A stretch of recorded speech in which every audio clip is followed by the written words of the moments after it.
Okay, so recap quickly from last session, because actually last session was mostly just me talking to myself. As the NPCs had quite a lot of stuff to talk about and needed to talk to each other. But basically, the thing was that after the fallout of the dragon fight and the rat encounter, which happened at Gnomput over there in the city of Rat, Umber was like, "Hey, when B Team came back and let me know about what happened with the rat encounter, they seemed a little weird about it and kind of off put." Oh, so, God damn it! Why the fuck did it? God. You gotta make Why sure has it got the? you gotta make sure that you're clicked onto your icon. Why the fuck was that even selected? I typed all that out and Callie just for Callie not to be fucking, just for Callie not to be selected. I hate it here. I hate it here, bro. It's not fair. Didn't even know I had it selected. Can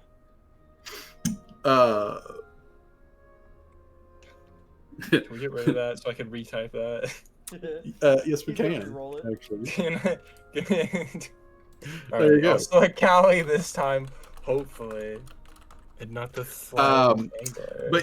But yeah, so B Team had a rat encounter over at Gnomput, and when they came back to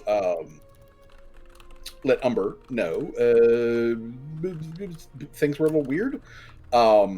They specifically sent Rusi and Saffron to go talk to Umber and give her a basic rundown of what happened.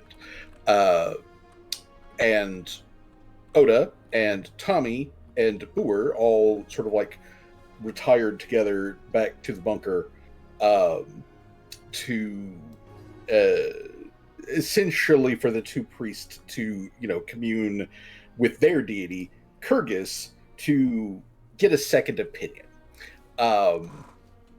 And whether they actually got a word back from Kyrgyz was not specifically clear. Essentially, when Oda was talking about it later on, she said that effectively they basically just emailed the boss and they haven't gotten a response back yet. And the fact that they didn't get a response could be the response. That's kind of how faith works. So either way, is just yeah, his response might just be leaving them on red. But either way, they wanted to get a second opinion on this encounter, and to be clear for everybody here, the rat encounter that they had was essentially a very on the nose message of a rat that was dressed in clothing, and this clothing was itself a mockery or mimicry of the dress that Rosie wore to the feast, very much associating Rosie with the rat. And then a orange red colored snake came out and attacked and killed the rat, and then the rat bit into the snake during this whole tussle and kind of ripped a good chunk out of the snake, so the snake died of blood loss. And then the two dead, very real animals then started speaking in Halfling to the party, which Brucey didn't understand the language, but he clearly saw that Oda and Tommy did. So when he reported back, he didn't tell them what the message translated, or what the translated message was to Umber. He just said it was in gobbledygook that he couldn't understand, which not technically a lie. They did keep some details of the encounter from Umber. They likely did not tell Umber that the clothing that the rat was wearing looked like Rosie's dress, or that the snake that did the attacking is, the same color and general kind of pattern and type of snakes that that Umber is associated with. So they left out those particular details because that did seem to be kind of incendiary. But essentially, what Lo Shampo, the old rat woman, told Oda was, "Hey, don't deal with Umber. Get out of here. Leave for your own best interest, because she will lead you to ruin, death, sorrow, yada yada. It's going to be bad, y'all." That was the divine message from the old rat woman. Oda, being a dare chaser of Curious, a professional priestess, even if she's not like really great at it, she took this to be like, okay, well, this is actually an important. The god is giving me a message, even if it's, kind of weird, but also like direct to the point, which is not generally how they do things. But then again, as far as everybody knows, the old rat woman is not your standard god. She's Mozart is a good pianist. It's so she's a fucking weirdo. But either way, after communicating to the party what had happened, basically Rosie had wanted to talk to Boer and asked Boer what was going on, yada yada yada, so on and so forth. And then after all of that, Oda and Rosie then went to go talk to Umber at the beginning in the morning of the next day, to talk to Umber about what happened and about Oda's concerns, because Oda's concern as a cleric here is that because Umber is so anti religion, that all of these people that she has saved who are living here essentially under her power and under her rulership, they don't worship strongly or outwardly, because they don't want to piss off the giant snake lady that is, their benefactor. Very understandable. However, Oda's concern is that this will leave a power vacuum that essentially, demons and devils would then be able to start whispering in people's ears and, lead things astray. That basically Umber, for all of her anti-divine stuff, is leaving herself open and her people open to a potential weakness. Yeah. Oda does know what she's talking about here, and there is plenty of examples of this sort of shit happening, so it's not like she's talking out of her ass. Umber's response to that was like, well, if demons show up, I will just kill the demons and then put their bodies on spikes and like to show the other demons, hey, fuck off. Which technically Umber could do if they manifested. He could do that. They just wouldn't last very long, because as you guys know, that when you kill a demon, it tends to like disintegrate into bits and pieces, and then it's not here anymore because it doesn't exist on the universe. So could Umber kill demons that do show up and like very briefly display their bodies as a like sign to other demonic entities of like, hey, you're gonna get fucked up if you come here? Yeah, she could, but it's not exactly the best thing. But Umber is of the opinion that she is strong enough, that she has the right kind of magical capabilities, physical capabilities. She also has the right kind of people, which is kind of cough the party a little bit, but also other specialists that she has here amongst her people, that they can deal with that when that comes up, if that comes up. I mean, Cowie's already made threats to the demon world. I mean, what's a few more at this fucking rate, honestly? Yeah. Although, I mean, true. They did, Oda and Rose did kind of point out that like they don't really operate like face to face in that way. It's more like kind of like poisoning the well, so to speak. Yeah. Yes. Which Umber was like gracious enough to be like, I understand that you have a point. However, counter, I am that bitch. So yeah, like she was at least willing to concede that like there's merit to what Oda is saying, but also very clearly she doesn't particularly care at this moment and juncture. So like that's a problem for future Umber. She's dealing with this shit right now. And then she basically, told Oda like, hey, you may be a divinely blessed cleric and whatnot, and I haven't made a big deal because I'm trying to be gracious and everything. But if you're going to stay here, then you're not going to be like rubbing this shit in my face, every fucking time I turn around. And also, by the way, you have to say my title, you tiny little eatable speck of lint on the floor. And she made the to force Oda to call her Mistress Umber. And that's basically where we left off, was where Umber had asserted her dominance in her own throne room over Oda, kind of using Rosie to do that. Crazy. So I also Rosie, just had I had a funny thought earlier when you were mentioning Kyrgios again. I was like, wouldn't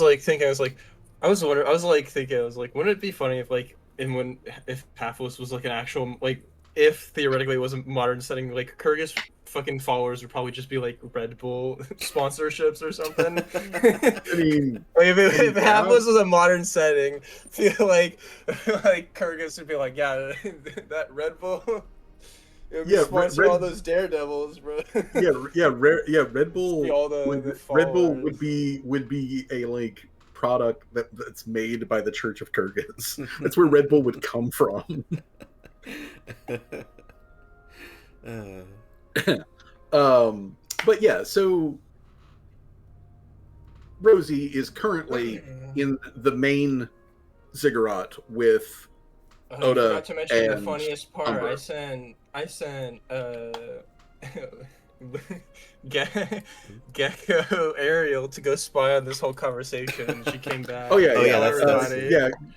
The best part. Gecko Now Ariel, everybody knows, and now we're all sitting in a room laughing about it while she's still in the third. So Gecko Ariel was there. But when Umber did her like power play thing and had like all of the attention placed on her, that's when Gecko Ariel climbed out the skylight and transformed into a bird, and then flew back over to the main bunker where all of the other like characters are at, and gave them the rundown of like, hey, this is fucking going on right now, right over there, like 300 yards away. So while that is happening, and Ariel is giving her like play-by-play of like what happened,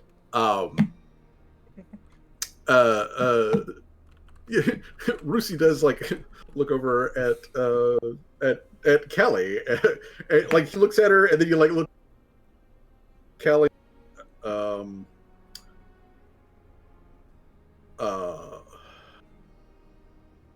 Did something happen? Okay. No, I have nothing to share. Alrighty. I will choose to believe you. But yeah, he looks away. I mean, like, Callie doesn't need to make a perception check, although she can if she wants to. Yeah. Just for the fun of it, I do want to make one. Well, let me pull up her sheet, because I didn't have it open, so I didn't set it up. All right. Well, the DC that you're shooting for here, let's see here, is, I mean, it's not nothing. It's not nothing. It's a 25. It's a 25. 25. Wait, that's the DC. Okay. Oh, wow. That's Rusi's DC for him. Well, I don't think it matters. For him, for him being not forthcoming with his giggles. We'll see if he sees as well. Oh, dude, almost. It would have been really funny if Dr. Tremor saw as well. It would have been hilarious. That would be funny. But yeah, you can see that like Rusi is very clearly making the active decision to not share something with to share his thoughts with his younger sister who's right there. Callie, I guess, then says, "Oh, I was like, I mean, it doesn't need to be graphic. Just if anything's going on relationship-wise." No. Actually, I'll be right back real quick. I forgot to feed the dog. No, nothing is going on. And again, he kind of like he looks askew of like, nothing. Don't worry about it. Nothing is going on. Depends on how you define certain words. But yeah, as you're like putting the needles into Rusi across the table. I guess Callie would end that conversation with, "Just know, brother, that if I do find out later, it's gonna be 10 times more awkward now, right? Just want you to know that." I mean, find out about what? Yeah. So, but while he's being grilled on this, like across the table, Torque like does go over to Boer, and she asks Boer if Boer can help her with like making a cake and whatnot. So Boer, it's just like, yeah, do cooking? Sure, let's do it. And Torque does like specify like, this is for dinner tonight, like dessert after dinner tonight, kind of like the thing. But she wants to make cake, and she wants to make cake enough for everybody. Because it's been a while since she's made a cake. And since Boer is a very fine chef, Boer is the person to turn to. So while she is talking with Boer about the specifics of like making a cake for everybody, Ariel does kind of like look back and forth, like as she is sitting there at the table next to Callie, like opposite of Rusi, and she's watching sibling interactions, and then she's like looking back and forth between Rusi and Torque and whatnot, and then like she leans over and she says in classic, which is the official name of the Azerketi underwater language. But like she says in classic, she's like, I would assume that you already know this, but the stripper is a lesbian, so nothing can happen, right?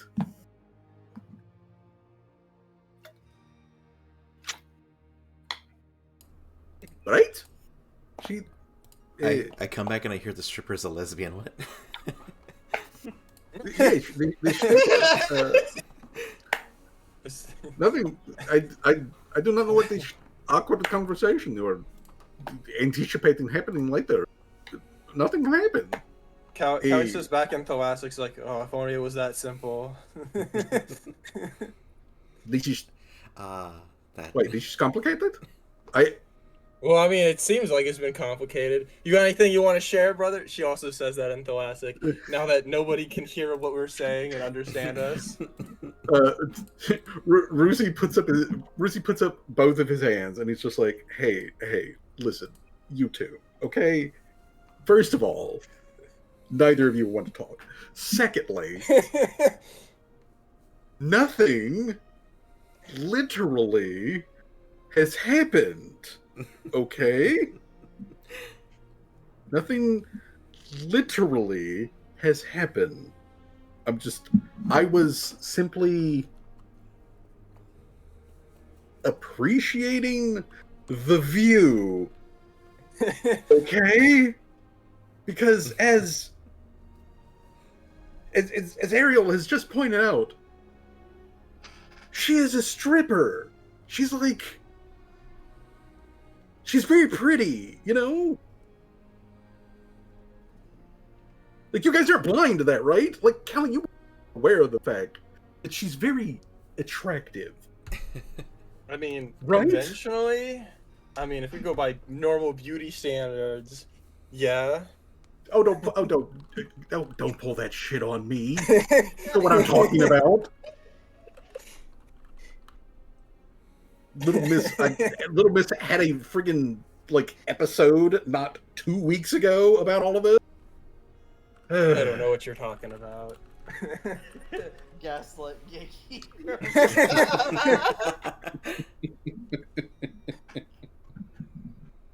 I just imagine Seamus saying that because he can also speak Thalassic, and so he's probably saying that out loud while hearing this all go down. Yeah, like between Callie and Seamus, Rusi, and Ariel, y'all are just having a little conversation, slightly, in a different language than everybody else. Everyone else is just hearing fish glub glub glub. I would also like to add the fact from Rusi saying she's really pretty for a stripper, and I'm like, so are you saying you've seen ugly strippers? I mean, who would pay money to an ugly stripper? Yeah, surprised. First of all, you'd be surprised. First of all, he's bringing up a good point. But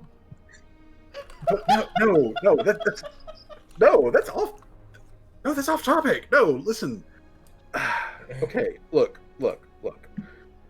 I think we should all be on the same page that the stripper who is part of our friend group here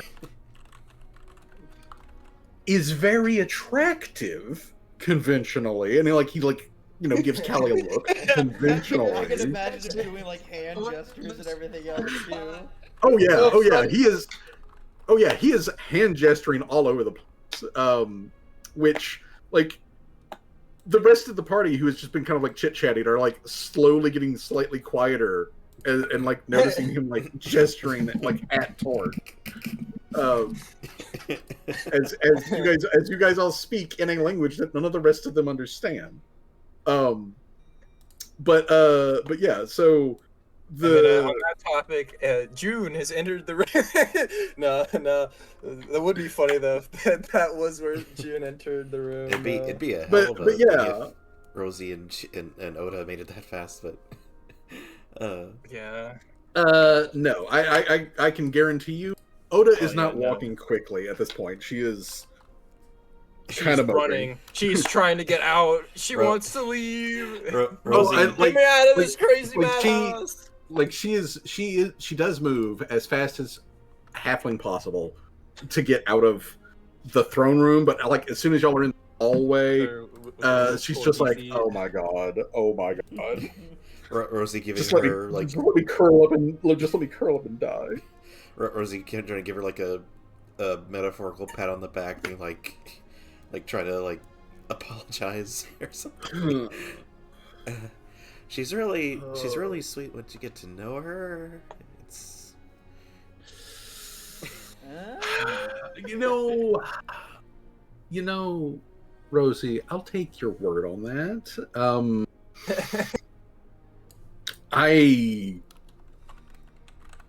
I'll be real with you. I don't want to get to know her in that particular way. Okay, I mean, I get it.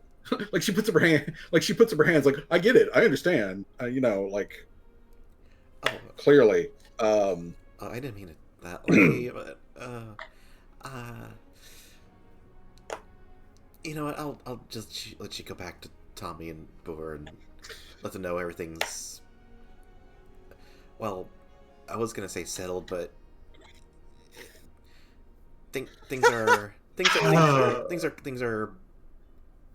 quiet for now. Oh god, Why do I imagine while this conversation is going? If there was a doghouse, I'd crawl into it right now. Oh god. Why do I imagine while this conversation is happening, Callie to the rest of the party is like, let's just guys, when they get back, let's just pretend like we don't know. Okay. Oh yeah, no, It'll make it they funnier don't. that Like way. I don't think I actually don't think we rolled if like Rosie or Oda like noticed them up in the. Yeah, yeah. No, and it would have been. Callie's And just it like, would have guys, been. let's prank them. Let's just pretend like we don't know, but we really do. And it would have been massively difficult for either Rosie or Oda to have noticed a tiny gecko in the foliage a good distance away while Umber was demanding all of your attention. So yeah, but trying to spit and everything. But like, why does your breath smell like snake or something? I don't know. It's something funny, something funny like that. Yeah, we pretend we try to give in hints, but like we pretend like we don't know. But like which actually like Ariel like kind of snickers at that, and she's like, "It would be kind of funny if we just acted like everything was normal." Hey, Leishan. Okay, look, I want to just to circle back around. Leishan, Rusi, I concede with you that, like, yes, Miss Torque is very conventionally attractive. Like, not my type, but I can understand it. Like. It like she just like looks at like she's staring like at Torque, like looking her up and down, and she's like like I get it, but like still the whole okay, look, still she likes girls, and you are not a girl, so I mean, right?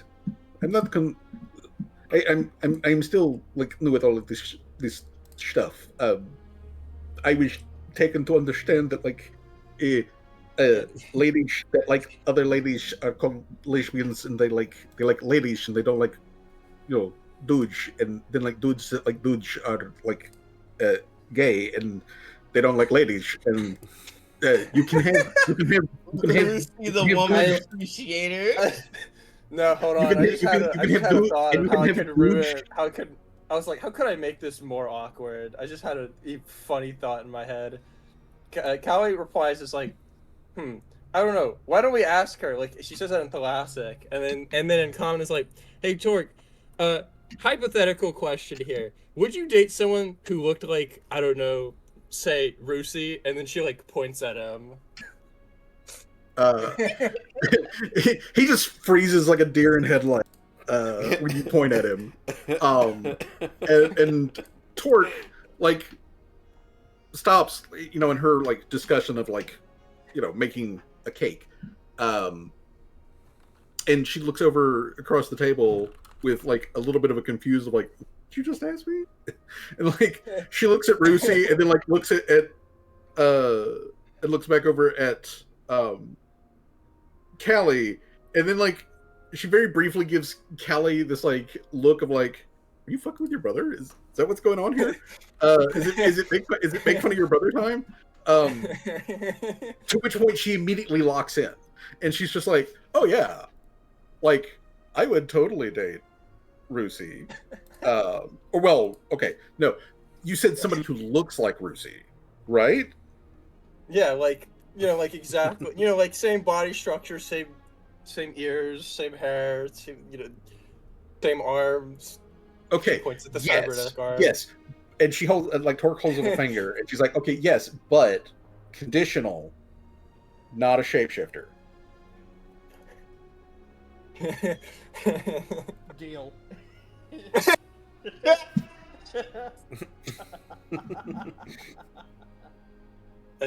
Right, so long as we're down to that. Callie slaps Rusi on the back, and then in Thalassic's like, "See, there, you got your answer now."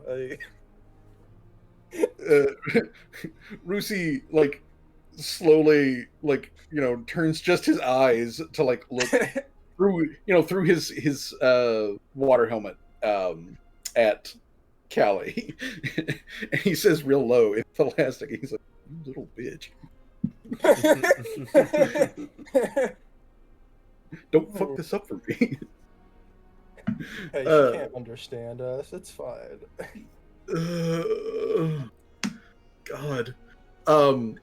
Then yeah, but Ariel, she gets like a little chuckle out of this, and she continues in Tholastic, and she's like, "Okay, so, well, okay, so there, just to make sure that I am on the same track with all the rest of you, these uh, sexualities, they are more fluid. They're not very structures. Uh,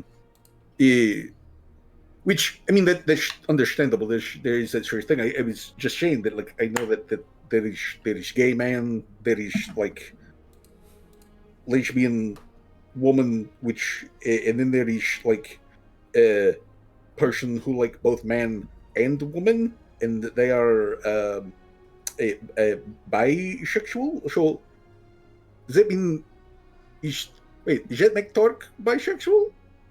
And then she switches to comment, "Hey Torque, are you bisexual?" At which point Torque is again just kind of like, "What the fuck are y'all talking about?" and she like looks back and forth, and she's like, Don't think about it too hard. Just answer the question. I guess.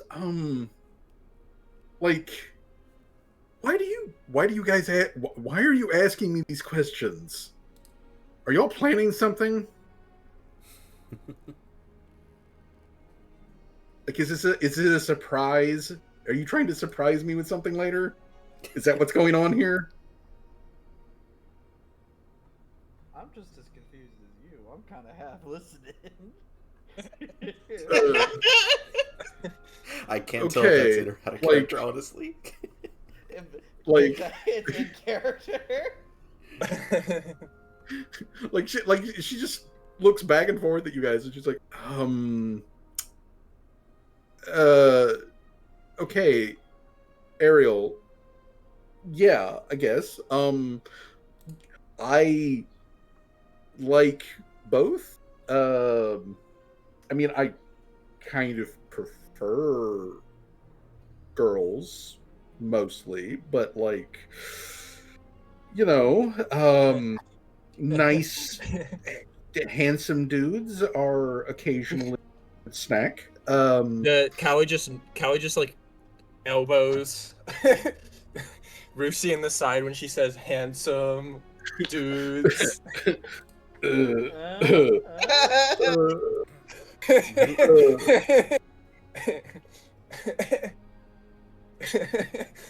Really? Are you guys? Are we just picking on Rusi? Is that what today is for? Is it pick on your brother day? Because listen, I'm down. I just want to make sure that we don't get. I'm down. I'm down. I just don't want to get mean about it. Yeah, no, obviously not. Okay. I like teasing my brother. I feel like I feel like it's fair. He missed the last 11 birthdays. It's okay. Well, he's got to I know. I just we'll get him. We'll get him caught up. It's just you guys asked me that weirdly, and speaking of missed birthdays, yesterday was my birthday. I'm officially 22 now, and I want to have cake, so I'm gonna make cake for myself and everybody else tonight for dessert after we've had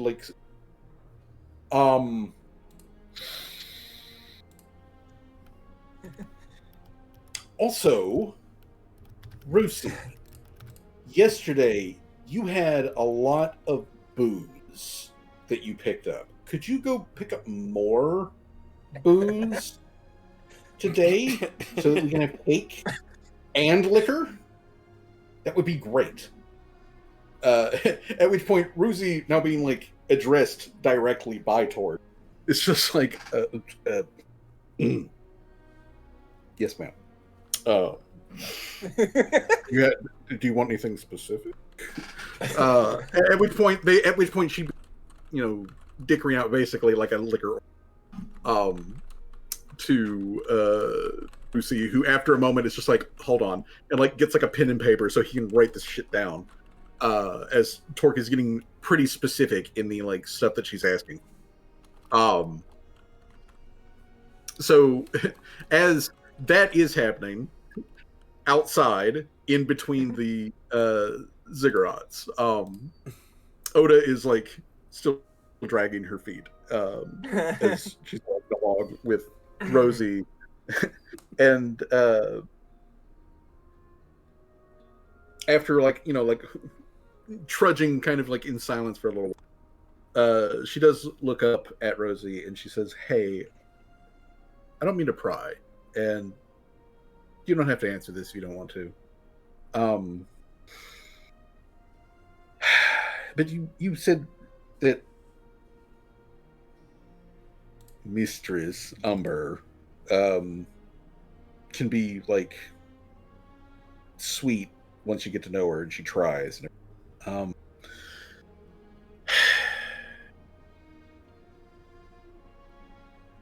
What do you see in her? Like in general? I mean, you don't have to get into like specifics, physical, if you don't. I just like, what do you see in her? Because I see a big, giant, scary monster. That's what I see. I mean, I see also a person who's like trying and is like not really good at this like ship stuff, but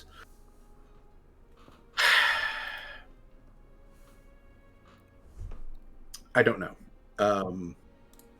I don't know what really is attractive when it comes to her.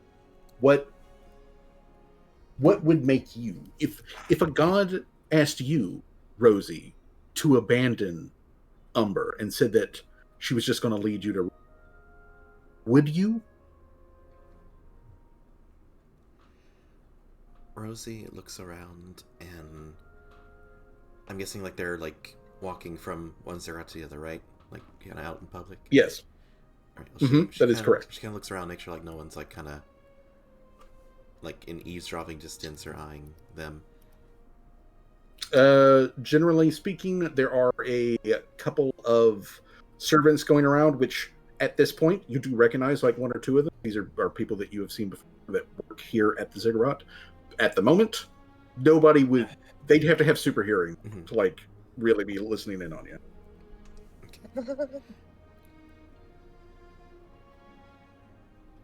She kind of leans a bit down to Oda and says,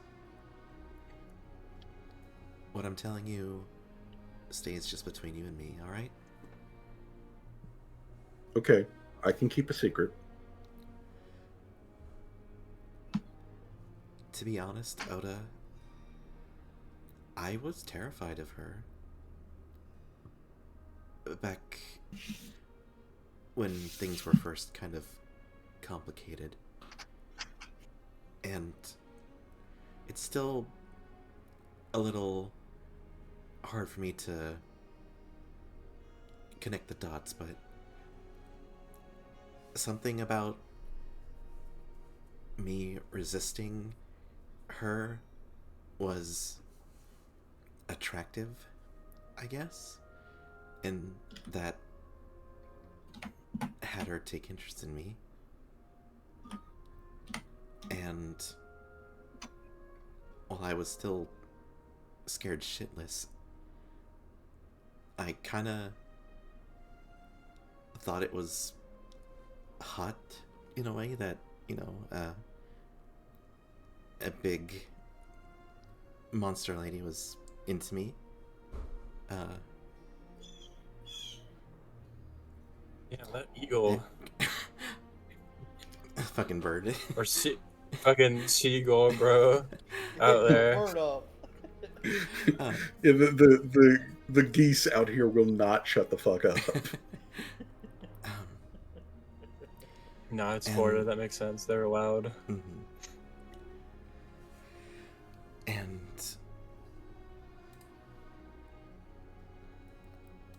then talking with her through the I forget what we call it, like visions or telepathy, telepathy, or what was the official word we used? Dreams, something. It is, well, she was basically the spell. Essentially, it is a telepathic, like, dream link that she can share senses with and basically invade your dream. Yeah. So she's and getting to talk with her through that link through my dreams, it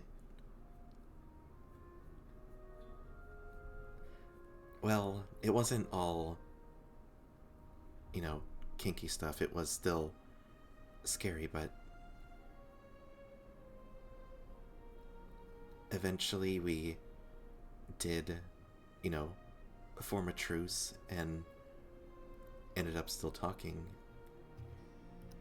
And that's when the relationship became a bit more. And she does like another like glance around just to make sure no one is eavesdropping. It seems to be that you are free and clear.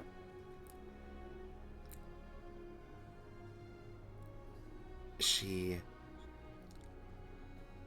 did something that hurt me, and when she realized that, I could tell through the link that she honestly regretted it and was remorseful.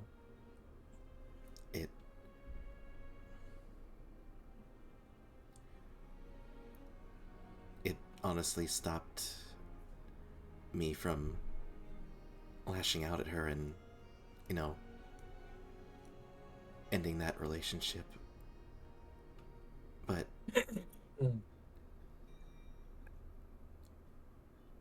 sorry, I just saw a funny meme.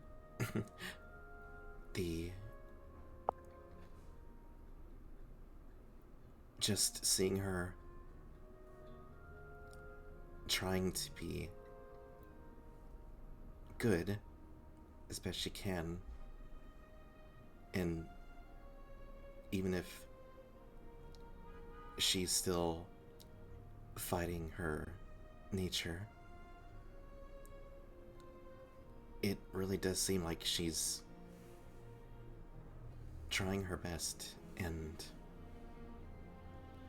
I think that's what I did fall in love with.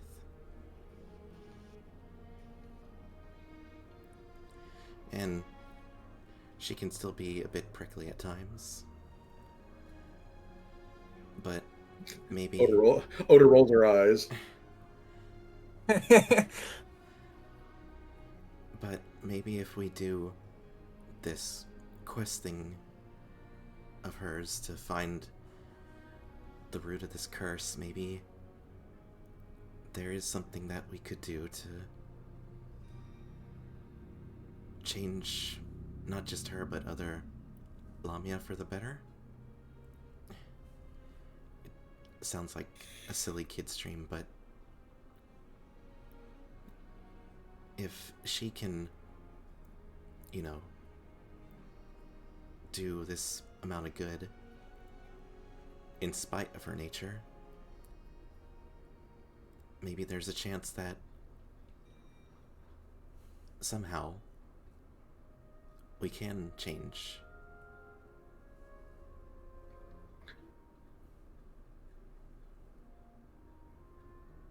Yeah. I mean, I guess you're right.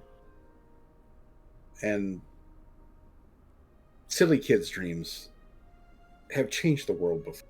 So, you know, and who am I to argue with that? Like, I, Rosie, I'm just the daughter of a fisherman. Like, I grew up on the coast of Gosler's Throat, and I worked for, like the first 25 years of my life as just another hand on. And it wasn't until uh, we had a bad storm through that I ever really had my first brush with any of this like heroism stuff. I just knew that like I had to do everything that I could to save people, and I did that. And apparently, what I felt was just like a normal response to the situation that I was in was a response that got me attention. And she sort of like gestures, like generally up at the sky, um, from on high. And then later on, I was put to a test without knowing that I was being put to the test. And I came out the other side and, I passed. And that's how all of this got started for me. So I understand the whole like any of us, even a giant lamia, can be more than what we are. And just from like one person to the next, I'm honestly, I'm very grateful that like whatever thing happened between you guys was able to get cleared up, that y'all had a way to see through that. So like I'm grateful of that stuff. I can understand how you could develop feelings for somebody like that. I mean, if I'm being honest with myself, my relationship with Tommy very, very vaguely followed kind of a similar trajectory beginning because it's hot. And then, more genuine, deep feelings happened after that.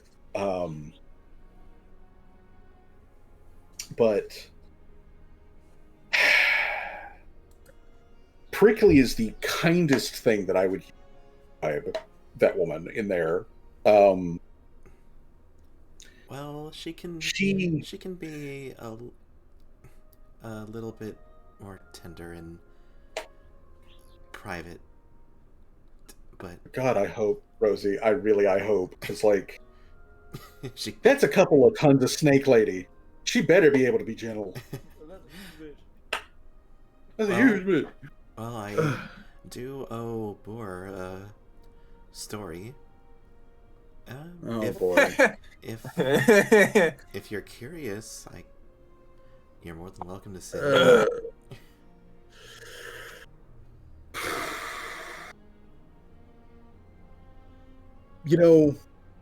Another day, another time, I might be more curious about. But right now, if I'm being perfectly honest with you, right now is not the time for me to want those kind of details. I'm sure Boer will impart those details to me against my will at some point. That's just how they go. And hey, you know what? Boer probably has a better sort of perspective on this kind of thing. They've done a lot of freaky stuff in the past, and I know that not all of are they, especially proud of, but like I'm sure that they've got more than a couple of touchstones that they can lean upon for that kind of experience. The only thing I've got that's vaguely close is, like the size difference thing. So, okay. Since we are speaking privately and candidly with each other, would you also keep it to yourself about how Umber kind of stared me down and forced me to like call her by her title in that whole situation? Because that was a bit like, I really don't feel like a skilled professional divinely powered priestess right now, I have to admit. I'll get back there. I'll get my feet back under me. But like, sheesh. Rosie will like kind of squat down a little bit and like offer a hug to Oda.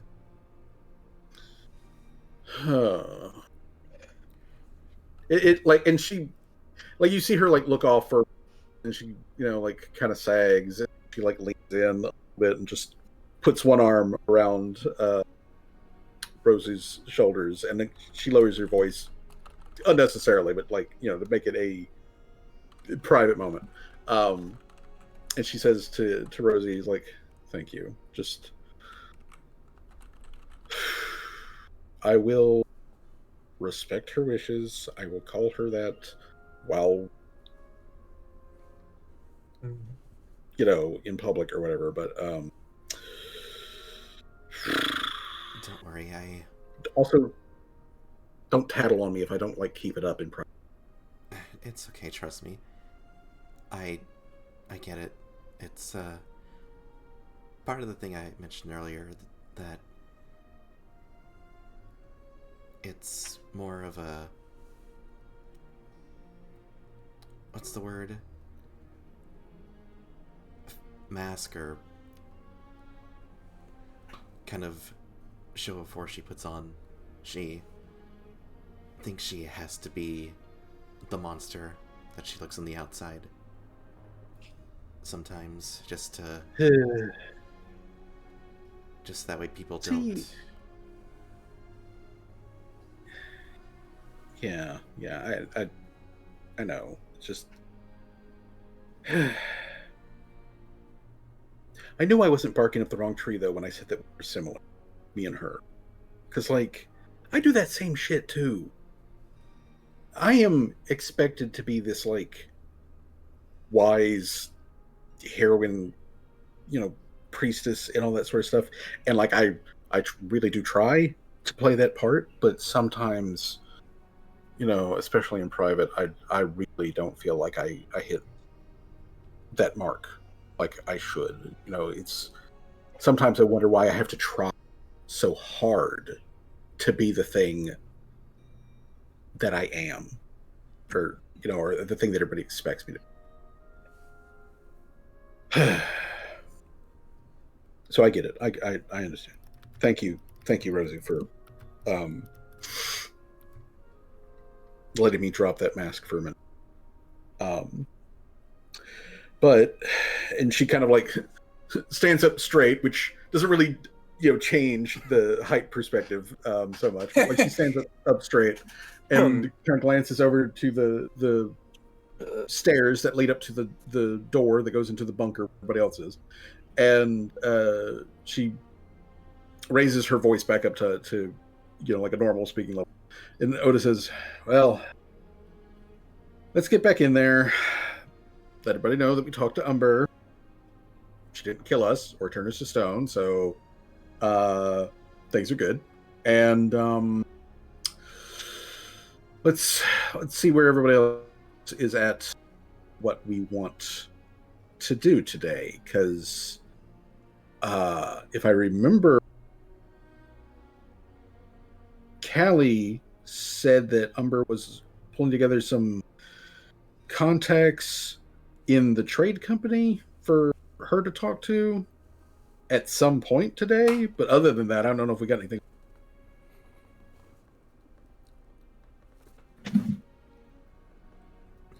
Well, I guess Rosie and Oda will. Well, I don't know who leads, but they'll walk into the main ziggurat or the ziggurat of Umber, where the rest of the party is.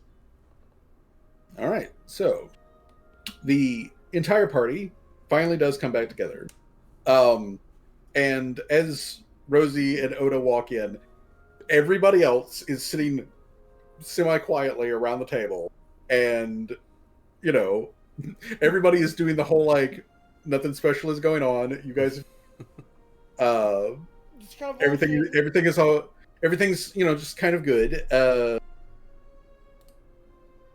Rusi and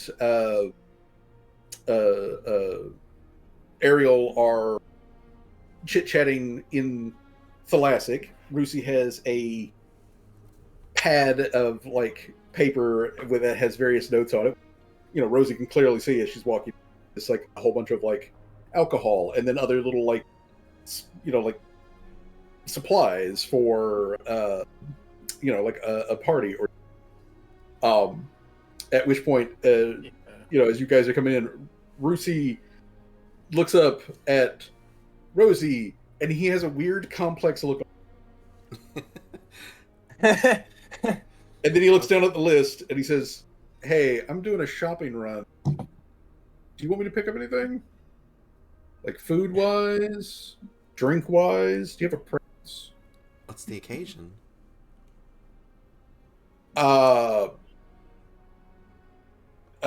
And then he just kind of like looks across the table over at Torque, who is sitting there next to Boer, and like the two of them have kind of like sat, so they're like back up against the wall. They've got their legs crossed, and they're sitting like so that they're basically touching shoulders with each other in a like private little like chit chat between the two of them. But then like Rosie, asks, and Torque looks up and she waves at Rosie and flashes her a big bright smile, and she says, "I'm making a cake, a really big cake, and also we're going to be drinking." Just out of character, has Torque's birthday come up before? I know like we haven't like had like a full year, but like would Rosie know it was coming up? Oh yeah, Rosie would know for a fact that like yesterday was Torque's birthday. All right, so she just full on guess like, "Your birthday! Oh my god, the whole fucking thing with the dragon! I totally forgot we were dealing with all that shit." And she kind of hurries over like to give Torque a hug. "I'm so sorry." Oh no! It's fine. It's fine. Actually, I'm completely better off if we just don't mention the dragon, okay? She's still gonna give Torque a but, big smooch. And Torque gives Rosie a big smooch on the cheek too, but she does specifically like turn the two of you like as she's doing it to like display it across the table directly at the various aquatic humanoids for some reason. But she does that, and then she like it doesn't bother me. Like she grabs Rosie by the shoulder. On me. Yeah, Ariel is just like watching this like with the fascination of Jane Goodall watching chimps. But like Rosie, she pushes Rosie back with her hands, and she says, "Okay, so I know that like it wasn't perfect, but for better or worse, I will remember my 22nd birthday for probably the rest of my life. Even And if that's a I did fact. spend, even if I did spend a not insignificant portion of that day crawling through some bushes behind a bakery because there was a giant apex magical predator fucking with us. So yeah. But I don't want to focus on that. I want to focus on the good things. And the good things is we are here and we're all safe, we're all healthy, and I want to ruin that with copious amounts of sugar and alcohol. Hell yeah. Hell yeah. That's my birthday gift to the rest of you, is just carte blanche, permission to go buck ass wild on some cake and some liquor later on. It is still way too early in the morning to do it now, so we're going to wait until the evening. Hey, Callie, don't you have...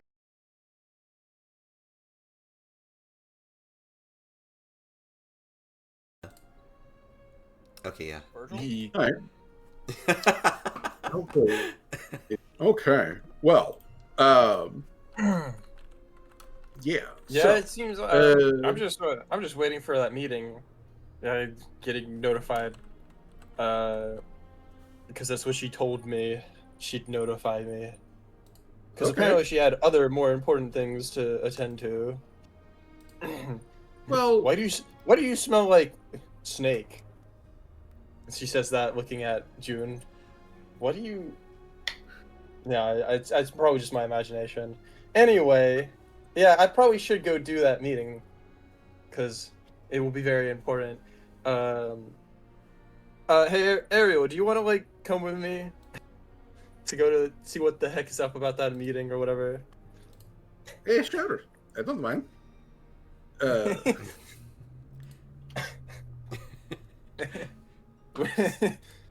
What are you doing a perception check on?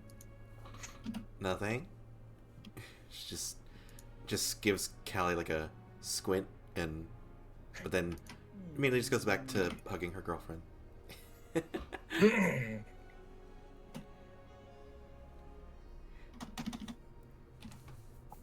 So when do those business people arrive?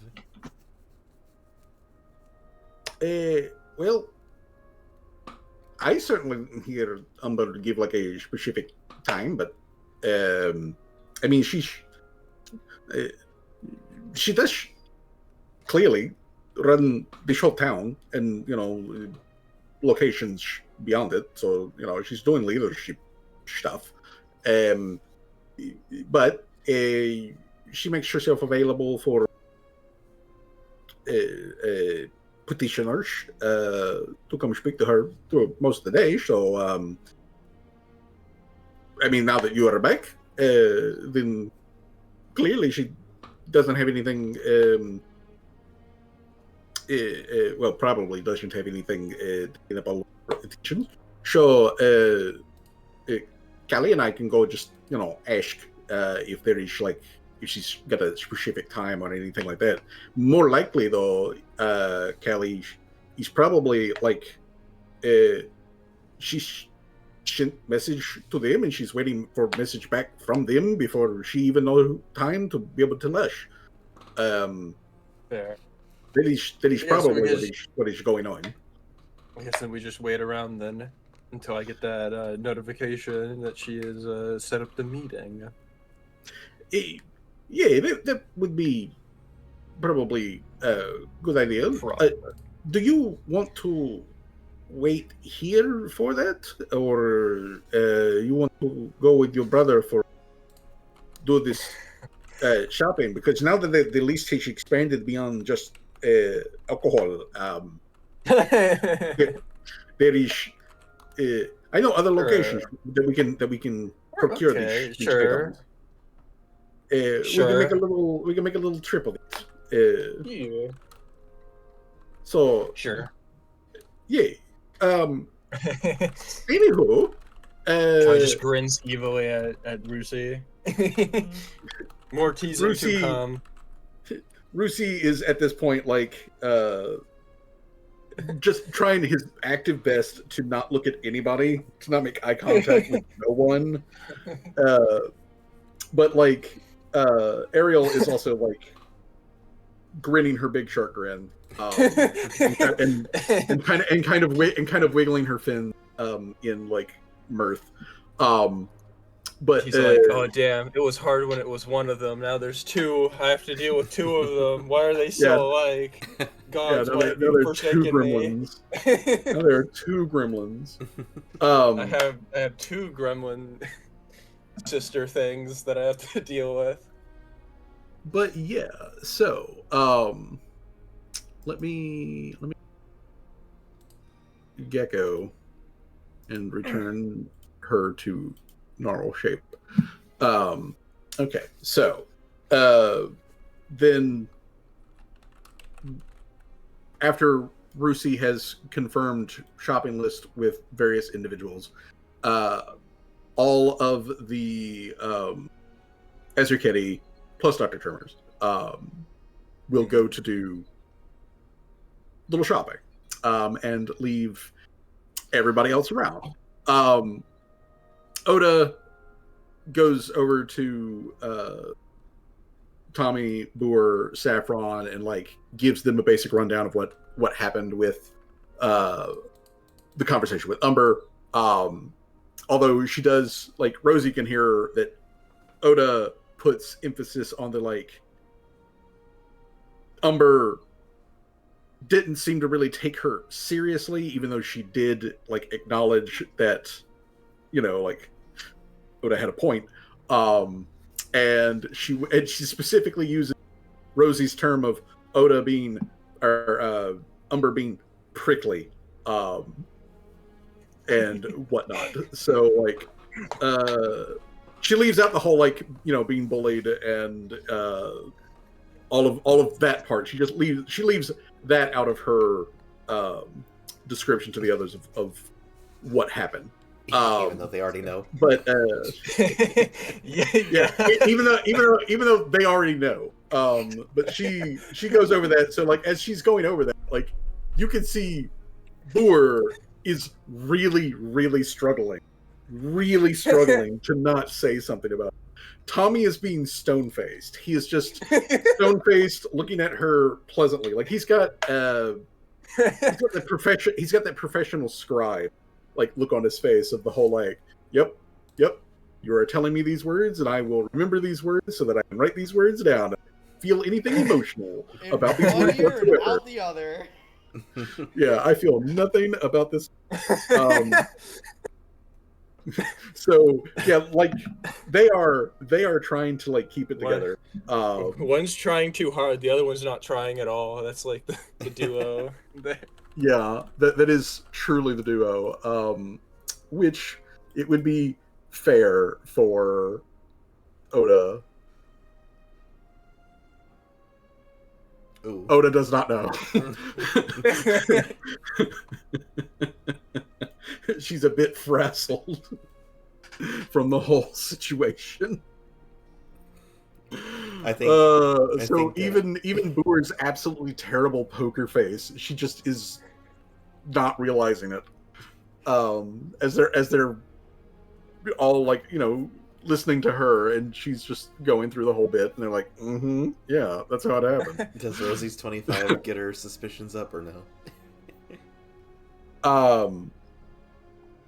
Well, with your 25, you can. I would say with your 25, you can probably get booed. There's almost no way that you don't get booed. Boer has a terrible poker face. Boer's passive DC for that. Yeah, that passes Boer's DC. Tommy, maybe. Let's see, Tommy.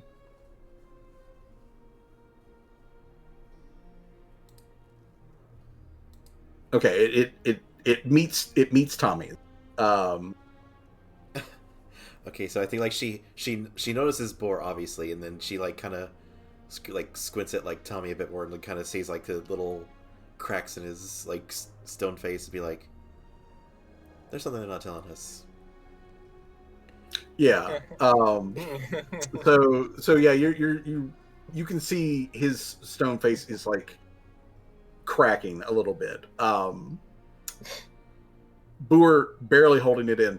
Saffron, her eyes are not even open, and she has like she is doing the like I am a noble, and I am listening to a petitioner kind of thing. She's even further beyond checked out from all of this.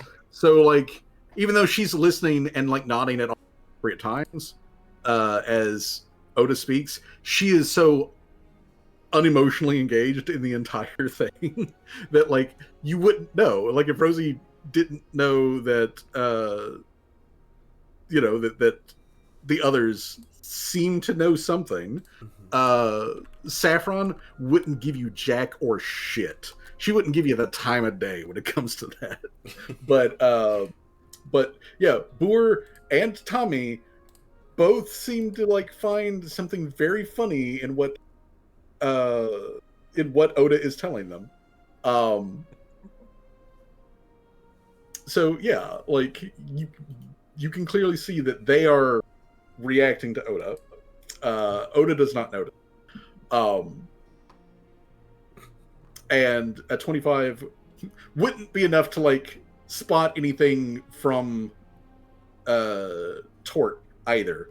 Torque is, however, not really focused on that particular aspect of things, as for some strange reason she just keeps like sitting on the table, like facing Rosie, like she's going to engage her in conversation, and sort of like kicking her legs as she's doing so, but she's clearly not actually there to engage Rosie in conversation.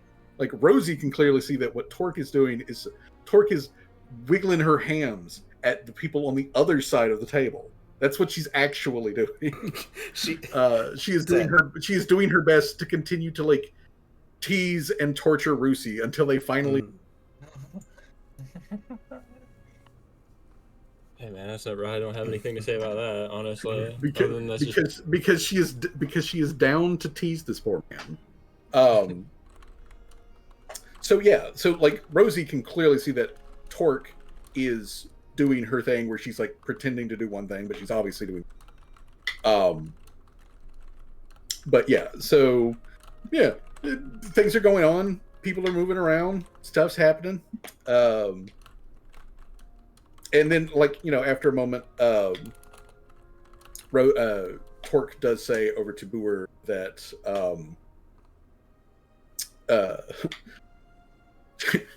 she does say to Boer as she's getting grabbed that once they've got all of the supplies together, that she wants to get started on like making a buttercream.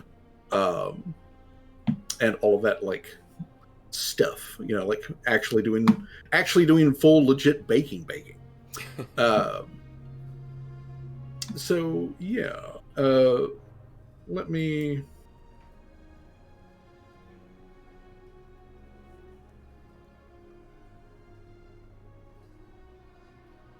Oh. Okay, he keeps it together. Keeps it together. Keeps it together. Okay.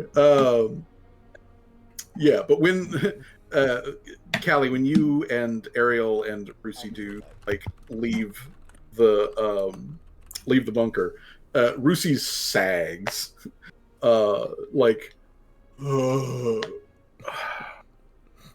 did you have to do that? Start this whole thing, Callie? Oh. God. I mean, it's kind of amusing. I mean, I guess. Look, it's entertainment. Okay, I'm just gonna think of it that way. It's entertainment. I'm the butt of the joke, but it's entertainment for the rest of us. So, I guess I just gotta tank it. Okay. Ariel, I don't have a About cake like makes drink. me want to bake one. Callie slaps Rooster on the back. He's like, if I'm ever going too far, brother, just tell me. I'll make sure to stop. I don't ever want it to go further than just a little joke, if that's the case. Look, I'm not mad, Callie. I'm not. It's just.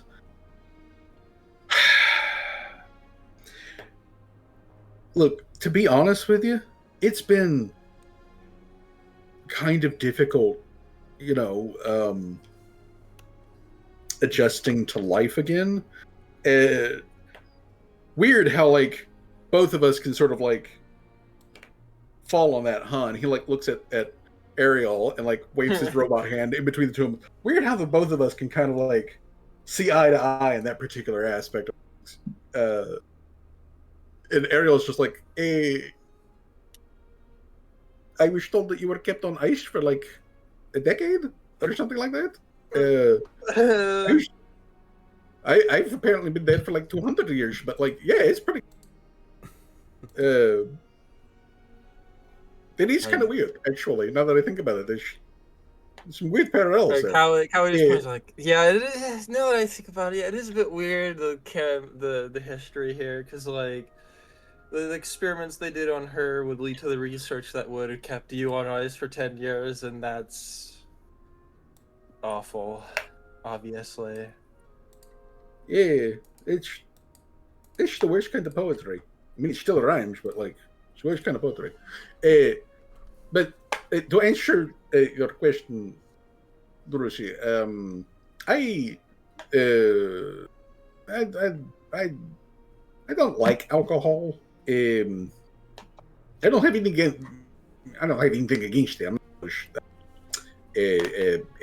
People, I know that they have a name that don't like it, but I don't think it tastes like shit to me. It burns in a way that I find very unpleasant. The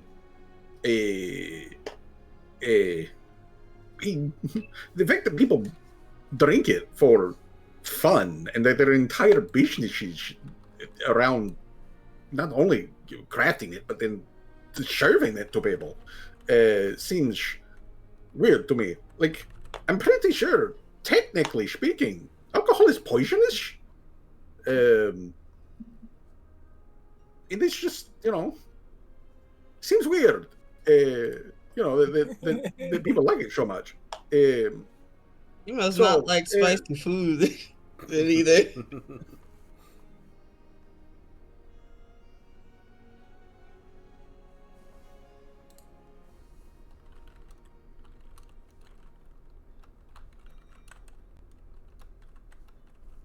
Would ask her that question. Like sweet glazed meat. Is so the other thing like that she's eating the most. Spicy foods.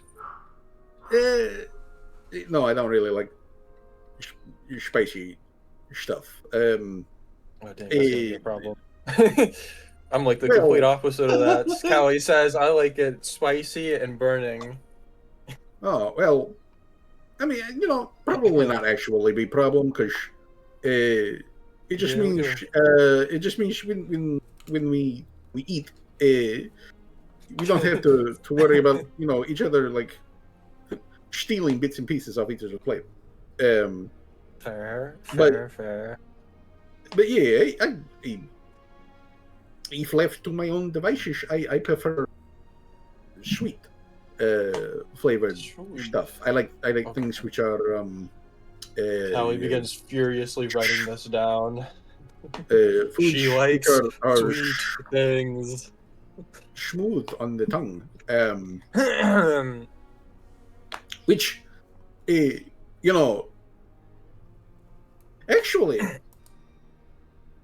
this suddenly brings up interesting question. Given that you are educated who have lived, on surface for your life, there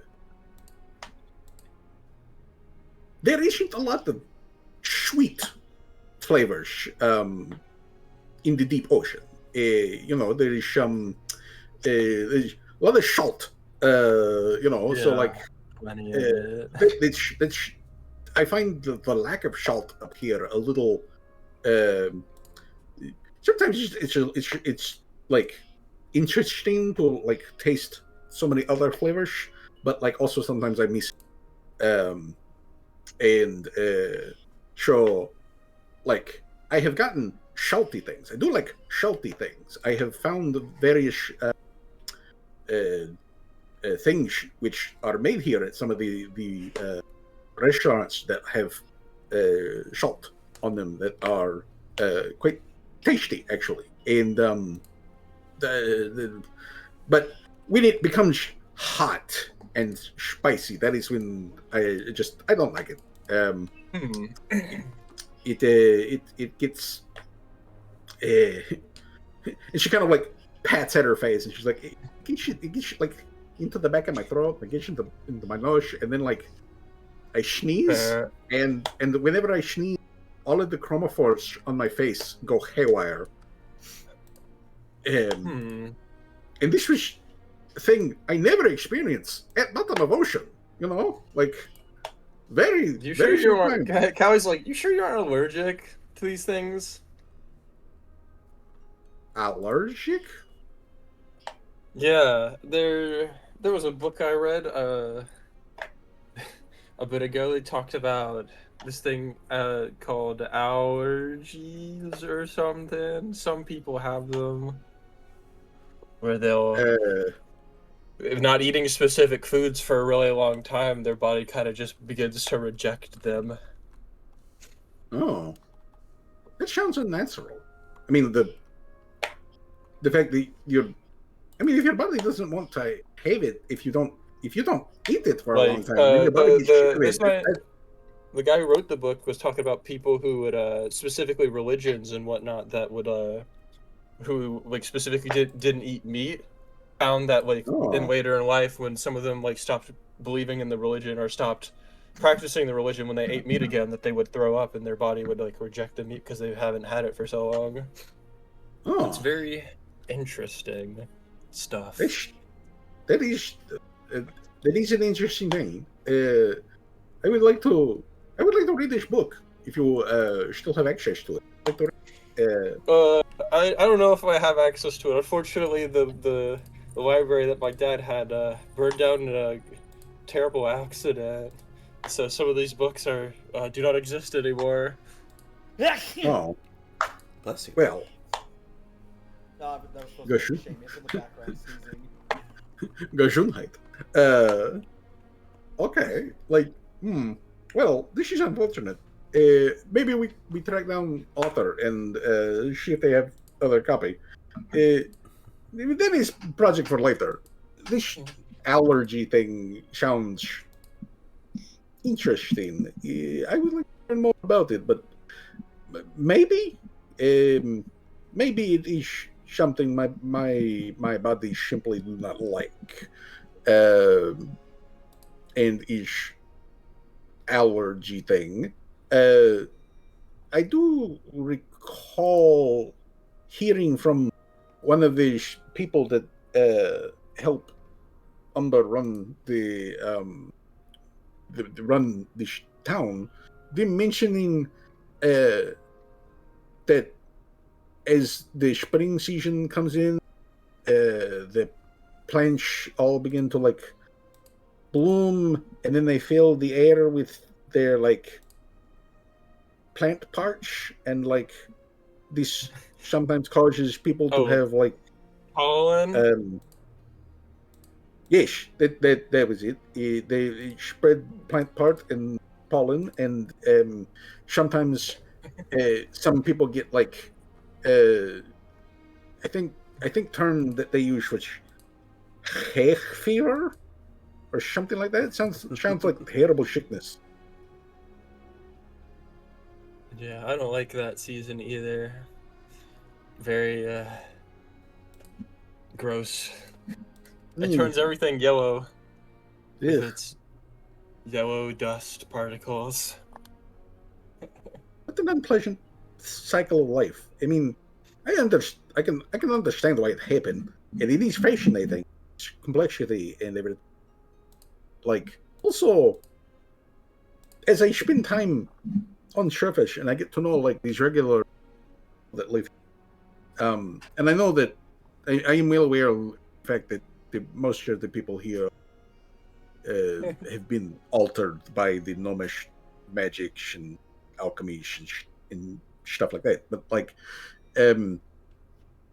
I there is, and I hope that I am not accidentally being like racist or something. But like, there sure seems to be a lot of like mucus and other fluids that come out of these people. Comparatively to us, it's kind of weird. It's probably to combat all the pollen, if you ask me. Yeah.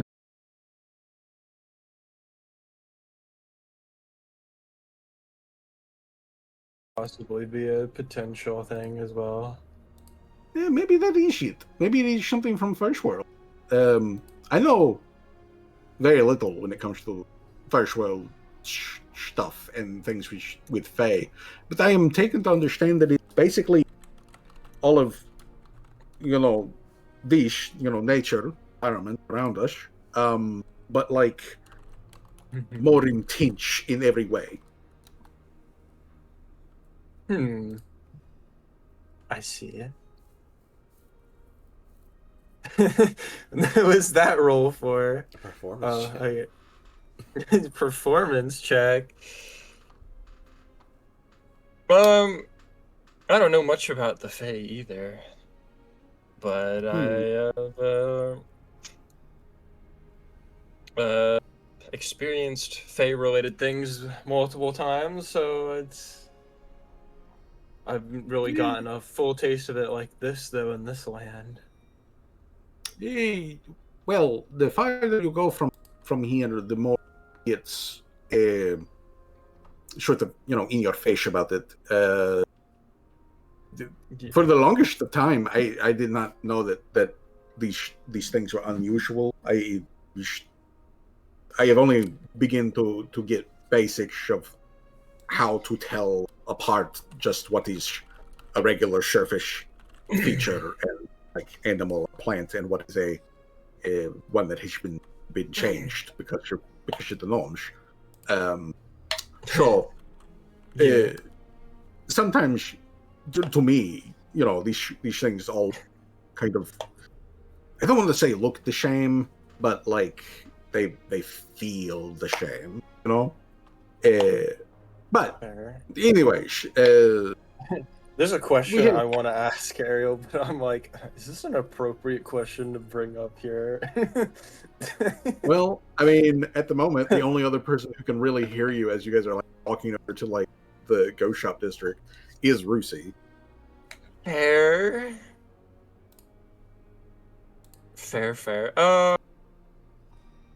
I guess Callie asked. Callie's like, one thing I've noticed is you seem so very like interested in like the sexualities of everybody in the party, but you've never mentioned to me once what your sexuality was at all at any point yet. Oh, well, and Ariel kind of like scratches at her cheek, and you can see like, how do I explain this to Callie in a way that will make sense? Yeah, and you see the chromophores on her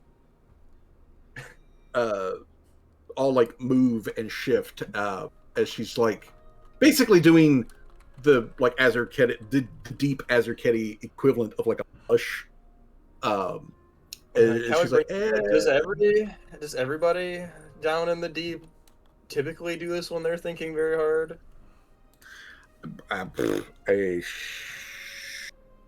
Maybe.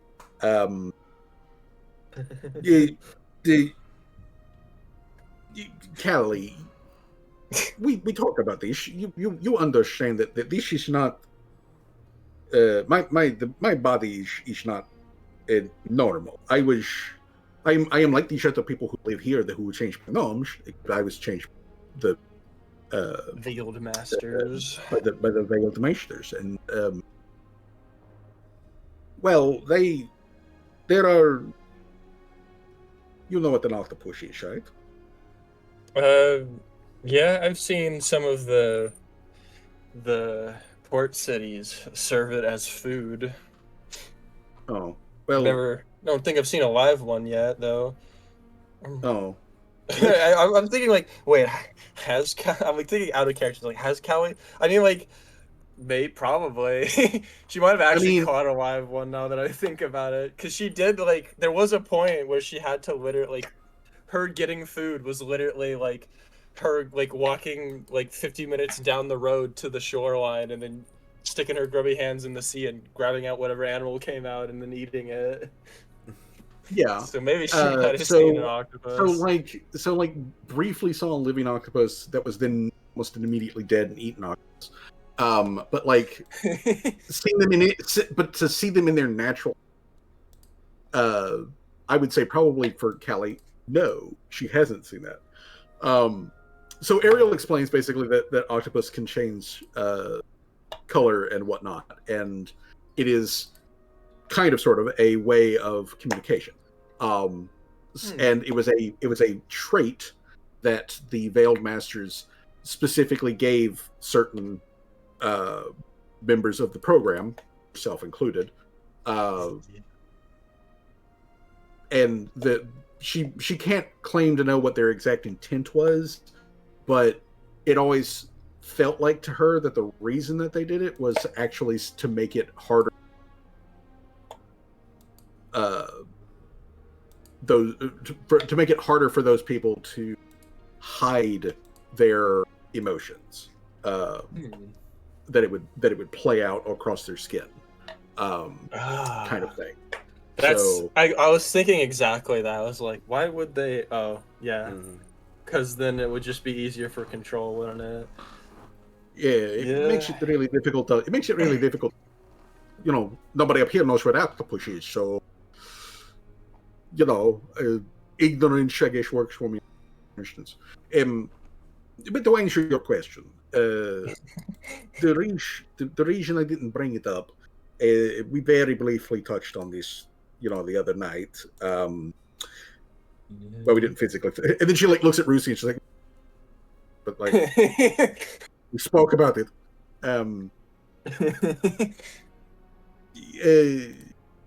Recall how the circumstance in which I died, where there was a big pressure wave which was caused by a device which I have been informed was released by some Imperial ships. Well, the specific thing that was happening at the time was I was being worked on by the Veiled Masters. They were extracting from me my my egg shells. I was cut open, and they were removing, the eggs by which I would be able to become with child, and then later on give birth. They don't have any fucking time to wait for me to take it from me, grow it in a special container kind of thing. But part of their experimentation was they also I'm sorry to say this in front of you, Rosie, but they also gave me,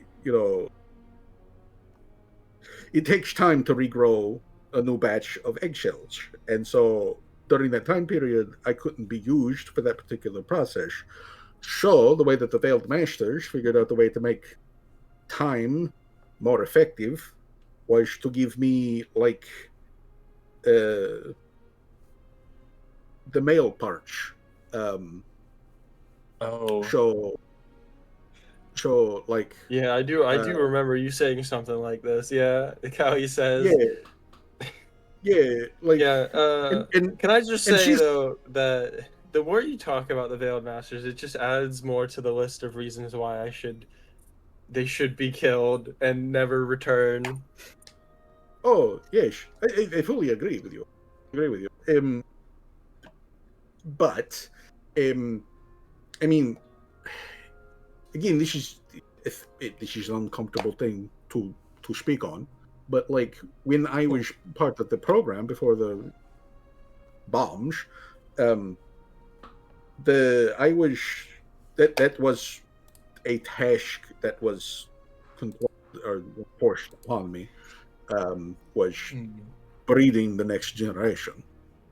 So they would take my eggs to be fertilized elsewhere and grown in chambers, and then. So wait a minute, you're saying that the shapeshifter I killed might have been related to you? Some really fucked up, twisted sense of irony. Very distantly. I mean, like I at least a few not. generations, I imagine. Yes, several, but like several generations. But yeah, like I was forced to breed, Kelly. That was a thing that was done. So like, now that I have the choice, I choose to only do that with someone that I, care for, someone who I know well, someone who I trust, and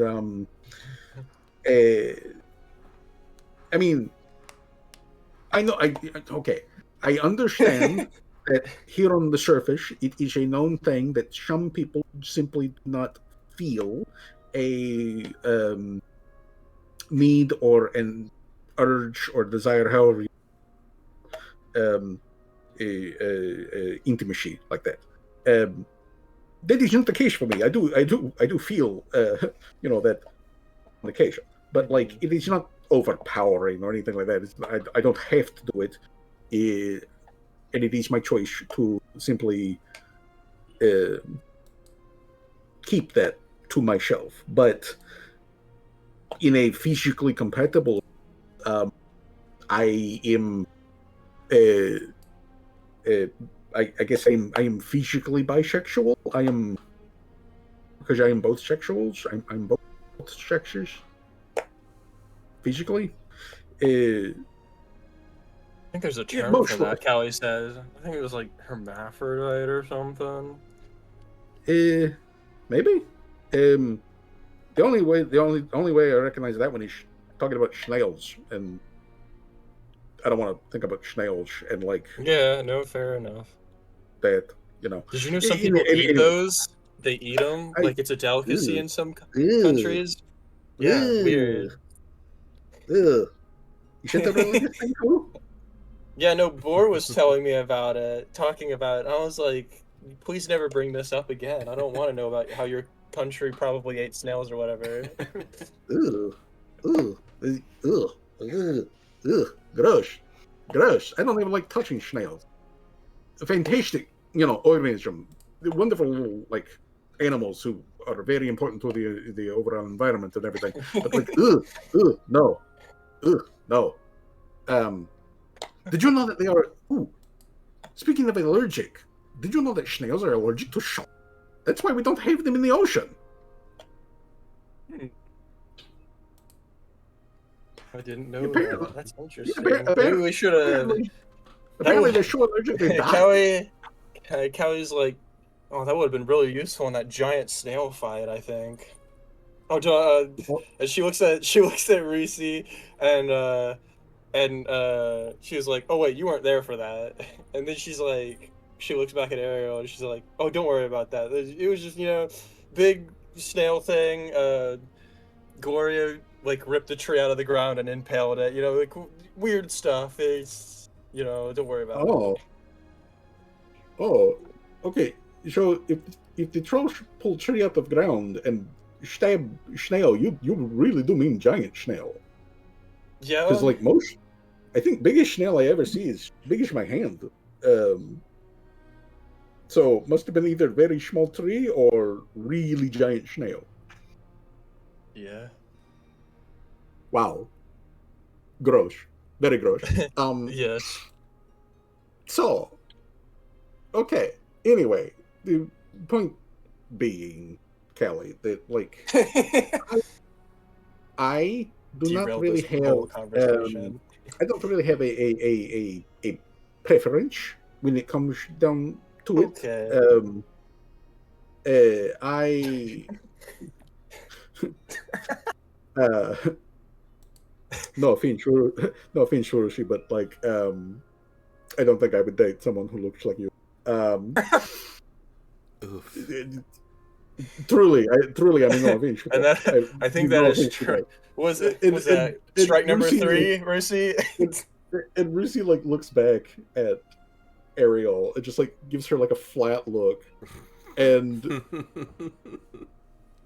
Brother, he don't shakes worry. his- I'm he shakes trying his my head. hardest. Okay, I'm trying. he shakes his head and he just looks at Callie of like, are you serious? Are you serious? Bro's getting strays and he's not even in the conversation. Bro's just. I feel like he's like deadpan, just trying to be like, nope, I didn't hear that. Nope, I didn't hear that. Yeah, he's trying real hard to not think about it. But she looks back at Callie and Ariel says, I mean, listen, I know where we're wrapping around with this, okay? I understand where we're going with it. And I want to tell you, Callie, that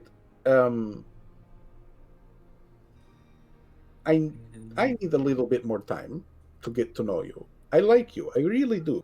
I think you are No, it's fair. I wasn't gonna force intelligent anything. and special person. And I have enjoyed That's why my I time ask these with you, questions, to even get to know you though better. even though we've been in mortal danger and whatnot now a couple of Fought times dragons. in literally the 3 days. 3 days. Oh, trust me, 3.5 it's gonna days. probably. Callie's like, trust me, you know me. Like, getting to know me more means having to experience that more on a daily basis. But the thing is that like I do like you, Callie, and you know, like maybe that will be a thing that happen in due time. I'm in no rush. I don't be in a rush either, but you know, Jade, am I? Oh, okay, I see. I was about to. I was looking at the 2 images you sent, Jay, and I was like, well, I don't see the difference. And then it like hit me in the face. I'm like, oh, I'm dumb as fuck. It's right there. Corporate wants you to find the difference between these 2 images. No, they're the same image. Yeah, no, I see what you meant. I didn't even notice it the first time. I made this character. You're good at this, sir.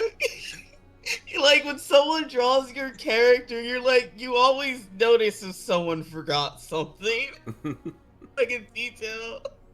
Yeah, no, it's like I'm actually kind of upset with myself that I didn't notice sooner. Like I'm the same guy who will get mad that nobody draws Alyssa with freckles when they do fan art of her, and then I didn't notice that tiny ass detail in the drawing, bro.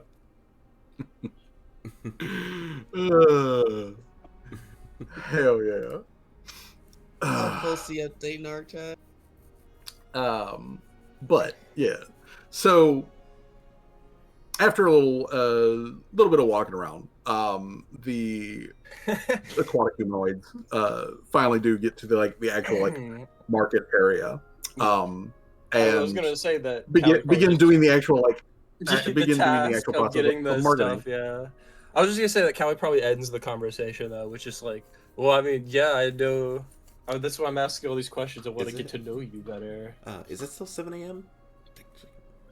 No, it is not 7 a.m. I'm gonna update the time. Holy shit! It's 7 a.m.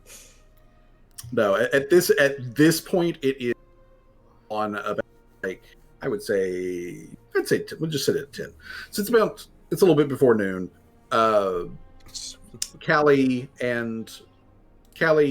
Rusi, and Ariel are doing the shopping. Mostly Ariel at this point.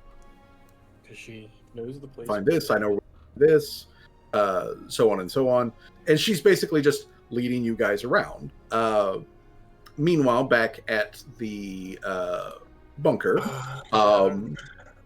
Boer has gotten their cart and wagon and everything set up to do cooking, and they are, showing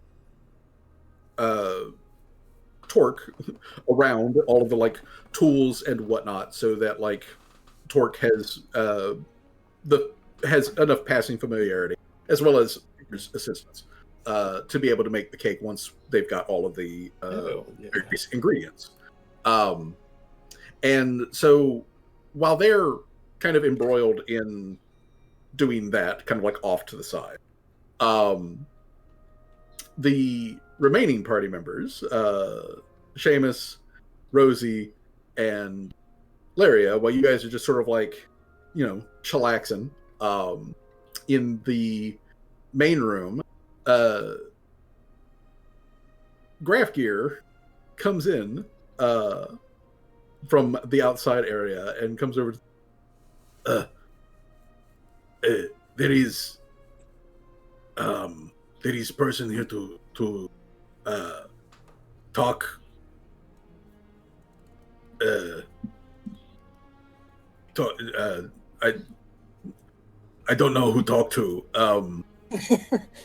Since they say they come with message for boss, but boss not here. Boss do shopping. I don't know where boss is. So I guess talk to you. Sure. What do you need to relay? Well, like, person come here, ask for boss. Boss not here. So, like, I knew I should have just waited. This is us at the Ziggurat. Yeah, everybody there. Yeah, you guys are currently in God damn the it! player area. Graph Gear has come in and is main Zig has shown up and was like asking to talk to Callie, but Callie's not here. So Graph Gear is unsure with what to do. I knew I should have just sat put and waited for a few minutes. Well, so it's a bit longer than a minute. Would Seamus be the next one in charge? Probably, yeah.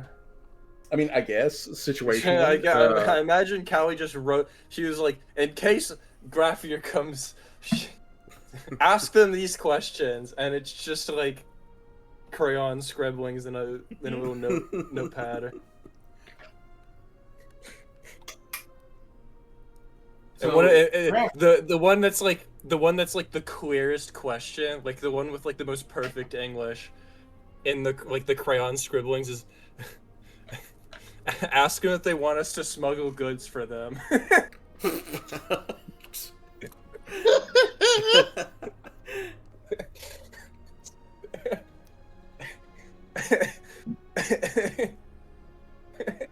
All right. So, the Graph Gear wants to know from the party who is available. Does Graph Gear let this person in, or do you guys want to step in and talk to this person? What is Graph Gear supposed to do with this situation? Graph Gear needs instruction. Well, I guess Seamus would be the next one to answer, because he is the dad of Callie, and it is... I guess he would get the second biggest responsibility for the... I mean, like, if Tim was here, I'd just be like, hey, lawyer up, my man. I need you to... But he's not, so I guess, yeah, it would go to Seamus. All right. Seamus, do you want Graph Gear to bring this person in, or do you want to step out and talk to this person?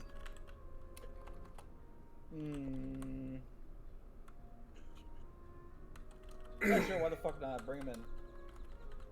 Okie dokie. So Graph Gear steps out and is gone for like 2 or 3 minutes. And then when Graph Gear comes back in, Graph Gear is followed by a goblin. It is a she is about like, slightly less than 4 feet tall. And she is a goblin who is less football head variety of goblin, the more like, like green halfling kind of goblin. But she comes in and she is smoking a cigarette as she like comes in and takes a look at the party, and then like she just like sucks in on the cigarette, and instead of it turning to ash, the cigarette just unlights, but all of the smoke just flows into her. I she, think tucks I it behind know her who ear. this is. I think And she's like, a minute, bro. And she just kind of like looks at the she focuses on Seamus, and she gives him like a little salute, and she's like, "Hey, Mistress Umber, she sent me to give you a message. Message was for." And she like holds up her hand and like is obviously like written on like her palm, and she's like, "It's for a Callie Fino. She is this guy. He told me that she's not here right now. I think she's currently indisposed, but I'm currently. You make it sound like I died, bro. She's currently I said unavailable. Indisposed. That means you're busy. Rosie recognizes this person, right, Fuzzy? Yes, Rosie does recognize this specific goblin. She like turns and sees them and like perks up and says, "Miss Goldpalm." Oh, it's you, Mistress Julie. How are you doing? Oh, she wait a minute. You are. Umber's not here, so you are in flesh now. Yeah, is she saying that as like Rosie is like going in like for a hug / like to pick her up? Is she? Oh, yes. And, like she holds out her arms, and like grabs Rosie around the shoulders as Rosie like leans in, and she's like, "Ah, yes, you are actually solid now. Cool." She's gonna give her a peck on the lip. Oh, well, hello. I was just about to say that it's good that I don't have to like do another one of those smoke clones. I like to think I played it off pretty well at your birthday, but like that took a lot of effort to do that. And she'll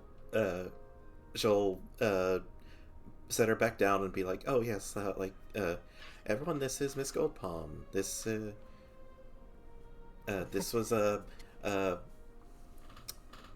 employee of Umber that helped me talk and be around here before we showed up." It was some tricky brain magic. Umber employs me. Yeah. She kind of like scratches her chin for a second and like looks at Rosie and the rest of the sort of like combined party and everything. And she's like, normally I'm not the messenger like this, but since it has to do with stuff with the trade company, and while I was available during this lunch hour, I'd come over here to talk to Umber about something, but she told me to swing by here, and this Mistress Fino person that other trade members would be available this evening to have a discussion with her. Umber, she told me that supposed to be sometime around like 6, right before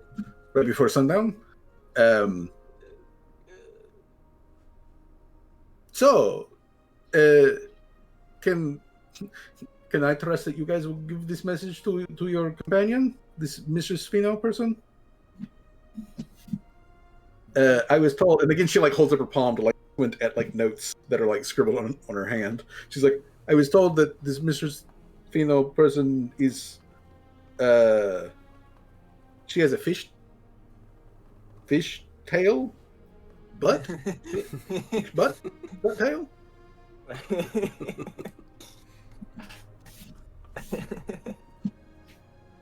Is she like mermaid?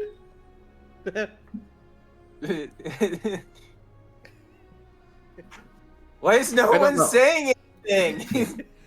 Yeah, I was waiting for Seamus to say something. Yeah, like they're Yeah, he dusts himself off after June kind of like pushes out of the way to go, oh my god, hi! He's in the He's ground. His cloak is all muddy now because he fell into a puddle. there's a puddle in Kinda this. like There's a does- puddle in the thing, the building. A puddle just manifested out of nowhere, and he fell into it directly. Don't worry He about it. he magically summoned it himself. He could fall into it dramatically. It's all for comedic effect. It's all for comedic effect. As he I'll be kinda, here all like, day, I'll be dusts over here all day. himself off. No, she's Miss Fino is a Azarketti, so I mean, mermaid is not technically correct, but I see where you're getting the idea at least. I see how it is. All fish people are the same, I guess. I just And- said it's not correct. I'm not responding to you. I was responding to her accusation of being a mermaid. Out of character. It's just like, damn, bro. Miss Goldpalm, the goblin, she like looks at Seamus, and she says something to Seamus, and it is not in a standard like universe language. I don't know if Seamus knows this language. Does I don't Seamus think know? I don't think it matters. Does Seamus know Moron? Moron? No, What? Muon. Moana. No. Okay. So I would say like as she's like saying, he's like, wait, hold on, and he starts he starts casting translate. All right, after translate's been cast. All right, can you repeat that back to me again? Okay, so she continues to speak, so everybody else hears her speak in Muon, but like translate for Seamus, translate her saying, I haven't seen a Konrasu in at least a couple of years. Are you in a explorative mode, or are you in a learning mode right now?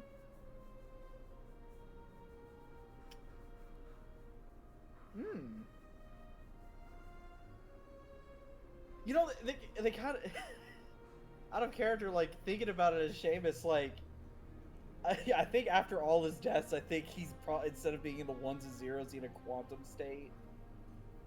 You know what I mean? He's both learning and traveling. I've reached a level you don't even understand. You can't even Kind of comprehend. doing a little bit of both right now. Yeah, pretty much. He would respond back and be like, he would respond back, a little bit of column A and a little bit of column B. Call him Oh. Dina. Well, OMG. what she says, and she continues to say this in Muon, but she says, if you want to do a little bit of hands-on later this evening, after whatever this meeting is for Miss Callie, you can come find me down at this tavern, and she gives you the address of a tavern.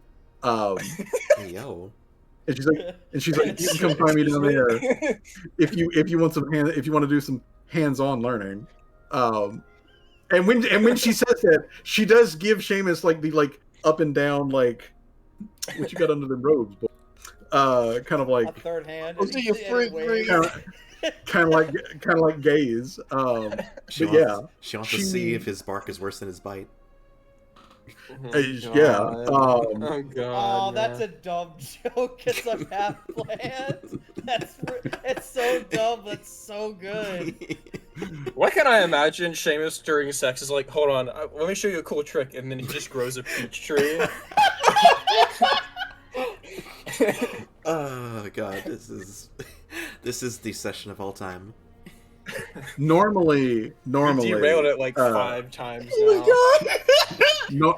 Normally, Valve is the one who gets her peaches shaked. But hey, if you want to, go the other way, she's down. She's down to clown. Babe, it's 4 p.m. time for your pegging session. It's 4 p.m. Get ready to get peached. So I was yeah. waiting for it. So yeah, she gives This is Seamus the session of all in no unclear terms. She's like, hey, if you want to have like some hands-on learning time with her specifically, after this whole like meeting thing is done, you can find her at such and such location.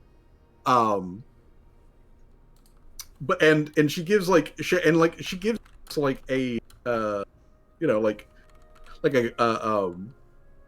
she blows him a kiss basically, and then she looks back at Rosie and like switches back to Common, and she says, Mrs. Julie, since you are here in the flesh, you're not going to need me to mediate between you and Umber, will you?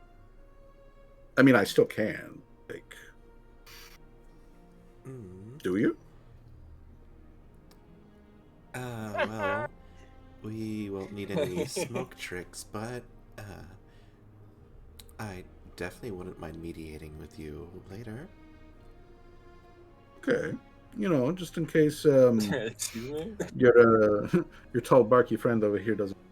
Oh, actually, she does actually say, can I actually ask you something over here? Just trying to like looking like side-eyed at Torque a bit, just ask her something in private. Torque is mostly paying attention to Boer as Boer is continuing to give them. So yeah, but Valve steps over with Rosie, into the corner so that they've got like slightly more privacy. Although she does like glance back over her shoulder, like at Seamus in a very like, yeah, you know what I'm talking about. Look on her goblin face. But she steps over with Rosie and she pulls her cigarette out from behind her ear, puts it back in her mouth, and it just auto lights, although it doesn't smoke. Gonna whisper it to you.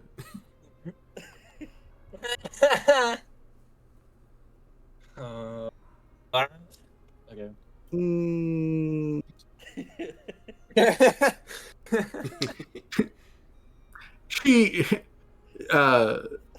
She raises an eyebrow.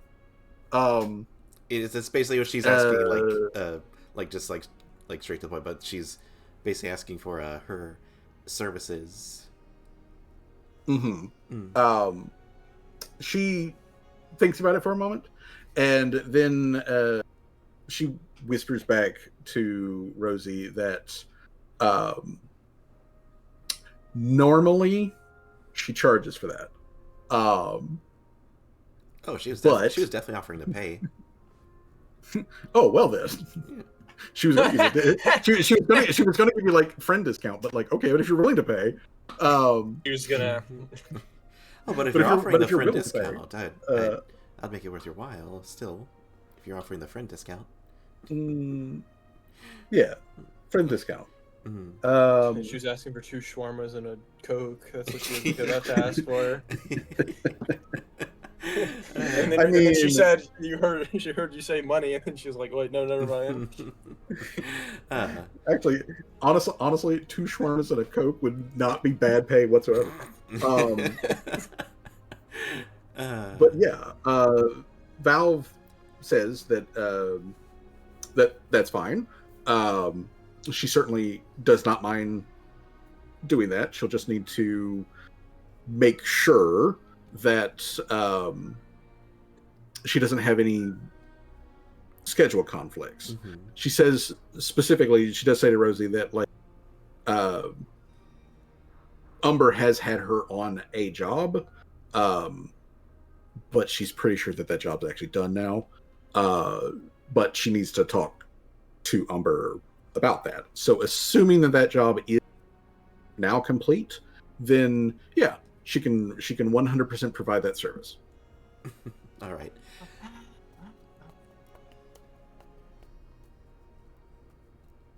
Okay, so yeah, after a moment, Valve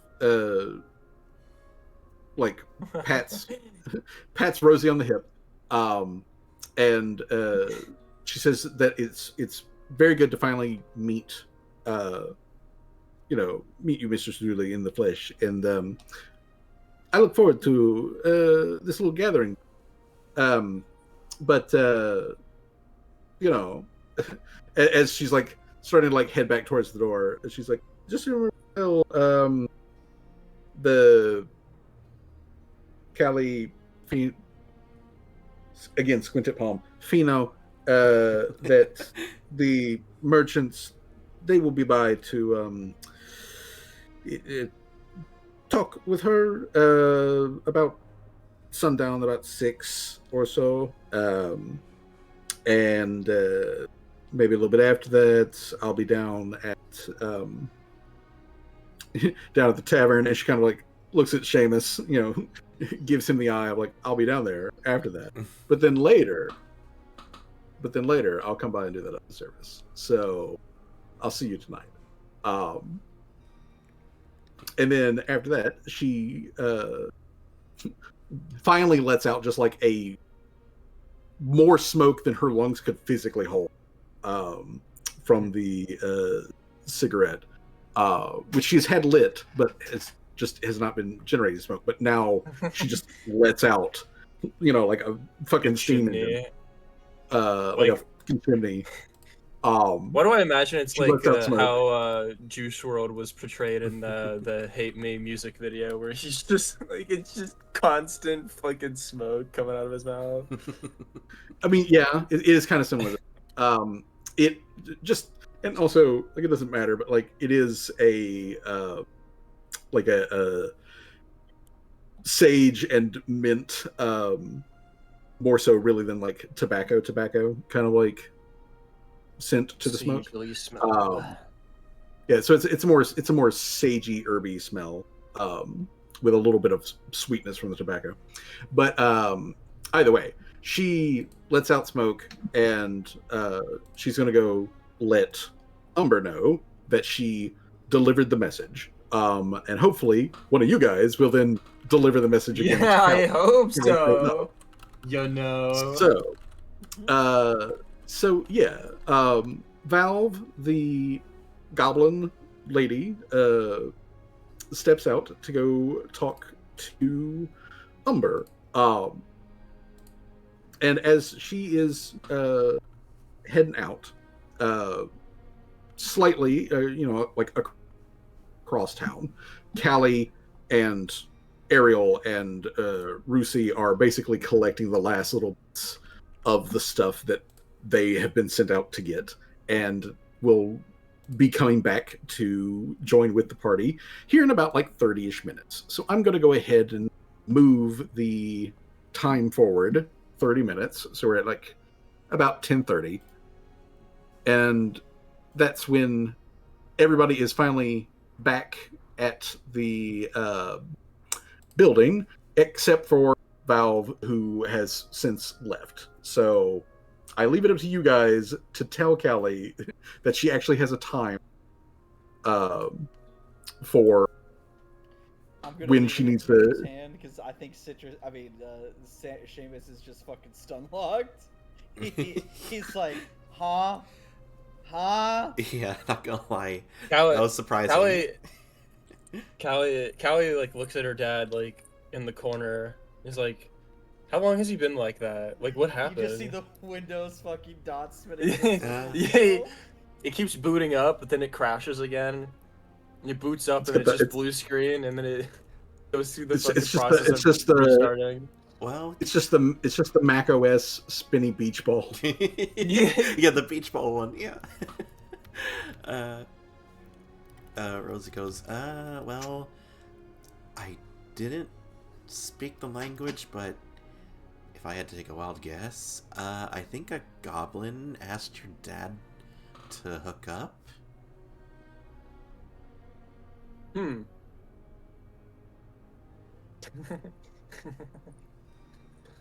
Okay, but did he? What was his response? He said yes, right? Yeah. Did he agree with you? He didn't fumble the bag, right? At the last minute. No, he's just been like that ever since. Dad, I'm so maybe disappointed. maybe he's getting himself mentally prepared. How would that even work, though? Do you really want to think about it? No. Callie, just flashbacks to the like lake where he like pulled out a fishing rod from under his check or his coat. It was just a branch with a string. Callie's like Callie a branch. Callie thinks for a second. He's like, that's not all that happened, right? Like it seems a bit random. Like a goblin just showed up and hit on my dad. Is that what happened? That you're telling me happened? Oh no, that's right. Yeah, no. Her name is Miss Goldpalm. Well, that doesn't matter. What matters is that they are from the training company and they asked to meet you at around sundown. It was actually kind of funny. They showed up right after you left. Damn it.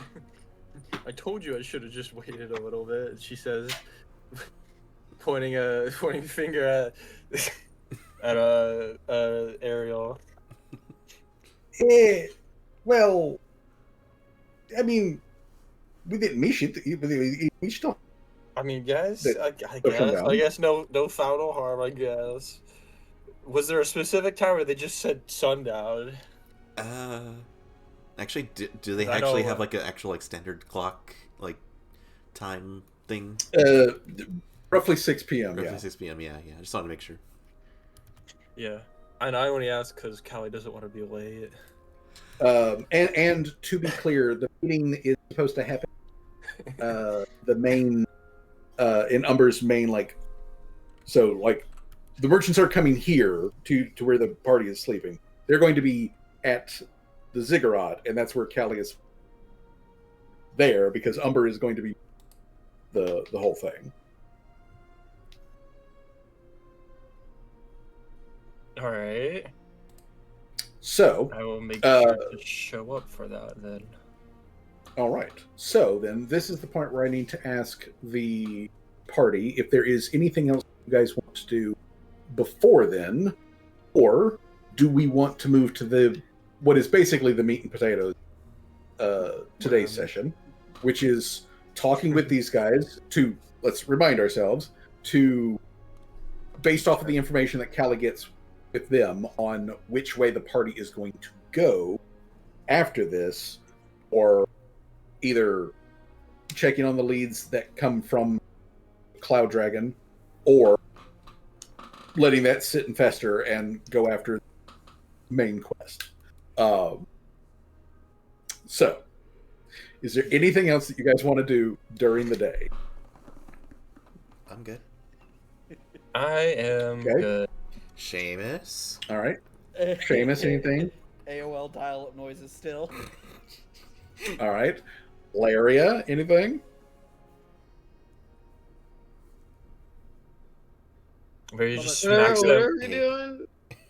Is there anything that you, before we time skip to the evening, so that Callie can meet with the merchants? I can't think of anything. Alrighty. Okay, so then the day otherwise proceeds pretty normally. The party manages to have, one of those time periods where they're not fighting for their lives against some various monsters or some other like that. Ariel, otherwise. yeah, Ariel continues to have odd, kind of off-putting questions every now and again that she directs at various people as she is trying to put together information. She's about, profiling everybody. I mean, yeah, she is kind of profiling everybody. She does hit Rosie with the whole are you more attracted to Umber because she's a woman? Because she's a giant snake? Which one of those qualities is more attractive? Is actually a funny question. Callie's just that one meme of the guy with the really, really big ear and the text that says, me trying to listen in on the conversation but not trying to make it obvious. Rosie kind of stammers, well, there's not really a other girl like Umber, she's, big and she's got scales, I guess maybe that. She's kind of mixed up, flushed and awkward from just the bluntness of Ariel's question. I see. Okay. I'm not trying to put you on the spot, Miss Rosie. I'm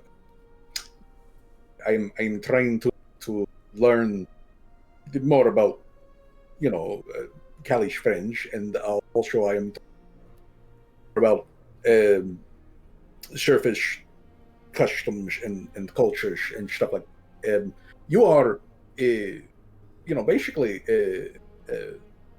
first imperial that I meet.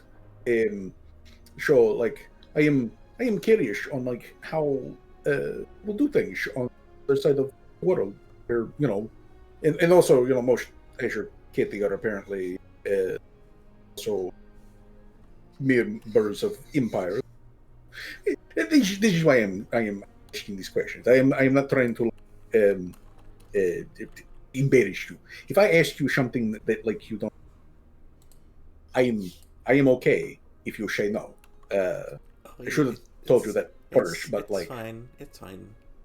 Oh, even if Umber wasn't big and scaly, I would still care about her, and she kind of mumbles a lot, the part and love her a lot too. Well, I am glad that Umber have someone who cares. She is big, scary monstrous. Also, every now and again, I see her do things which are very, very sweet, tender. I think is proper word. She nods, yeah. But yeah, I was curious. We had conversation while out shopping and talking about attraction and sexualities and stuff like that. So I was just kind of curious because, and please do correct me if I'm wrong, but you are lesbian, so I was thinking maybe you like Umber because Umber is girl. But Well, Umber is not like a normal. So I like both.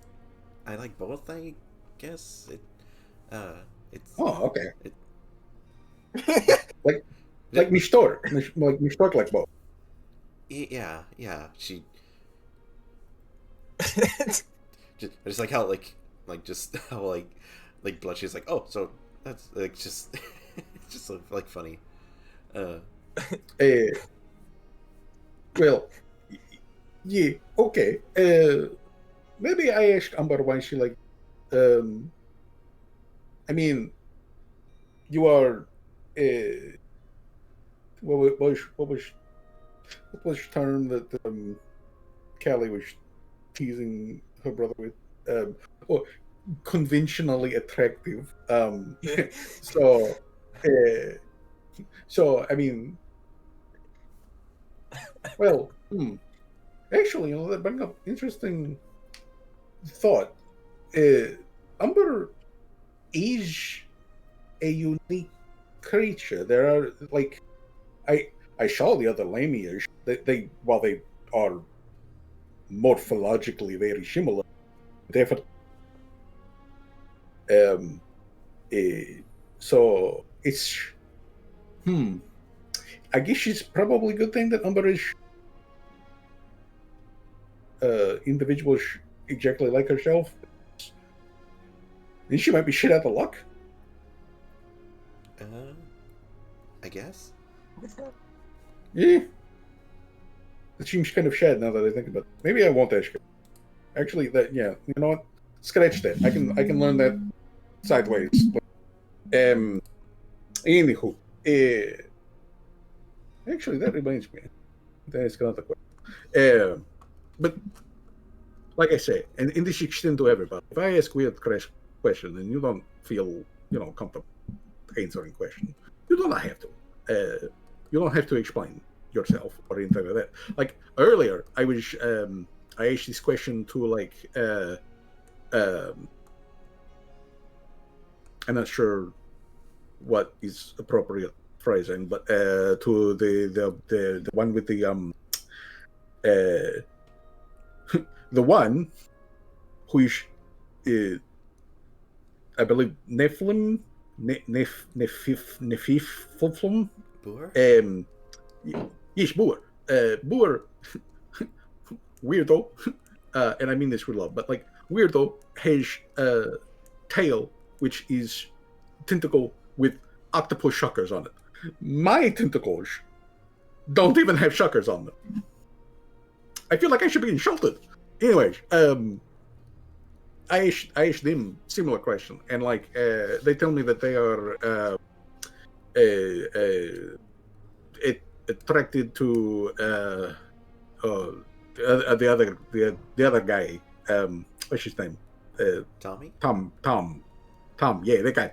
They said that they're very attracted to him, and I was like, aren't you and like Tommy and Oda and like Saffron all like, and then she like makes like kissy faces, and then she's like, and then Boer said that very not Saffron, and Boer said that like they think Oda is attractive, and has like very cute feet, and again, something I don't have, and everybody else does, and now I am both like more curious and also like maybe I should still be in shelter. I don't know.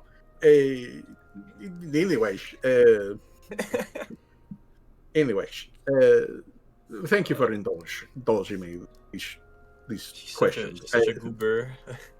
That area. I'm trying to learn things. I'm trying to get caught with everybody else.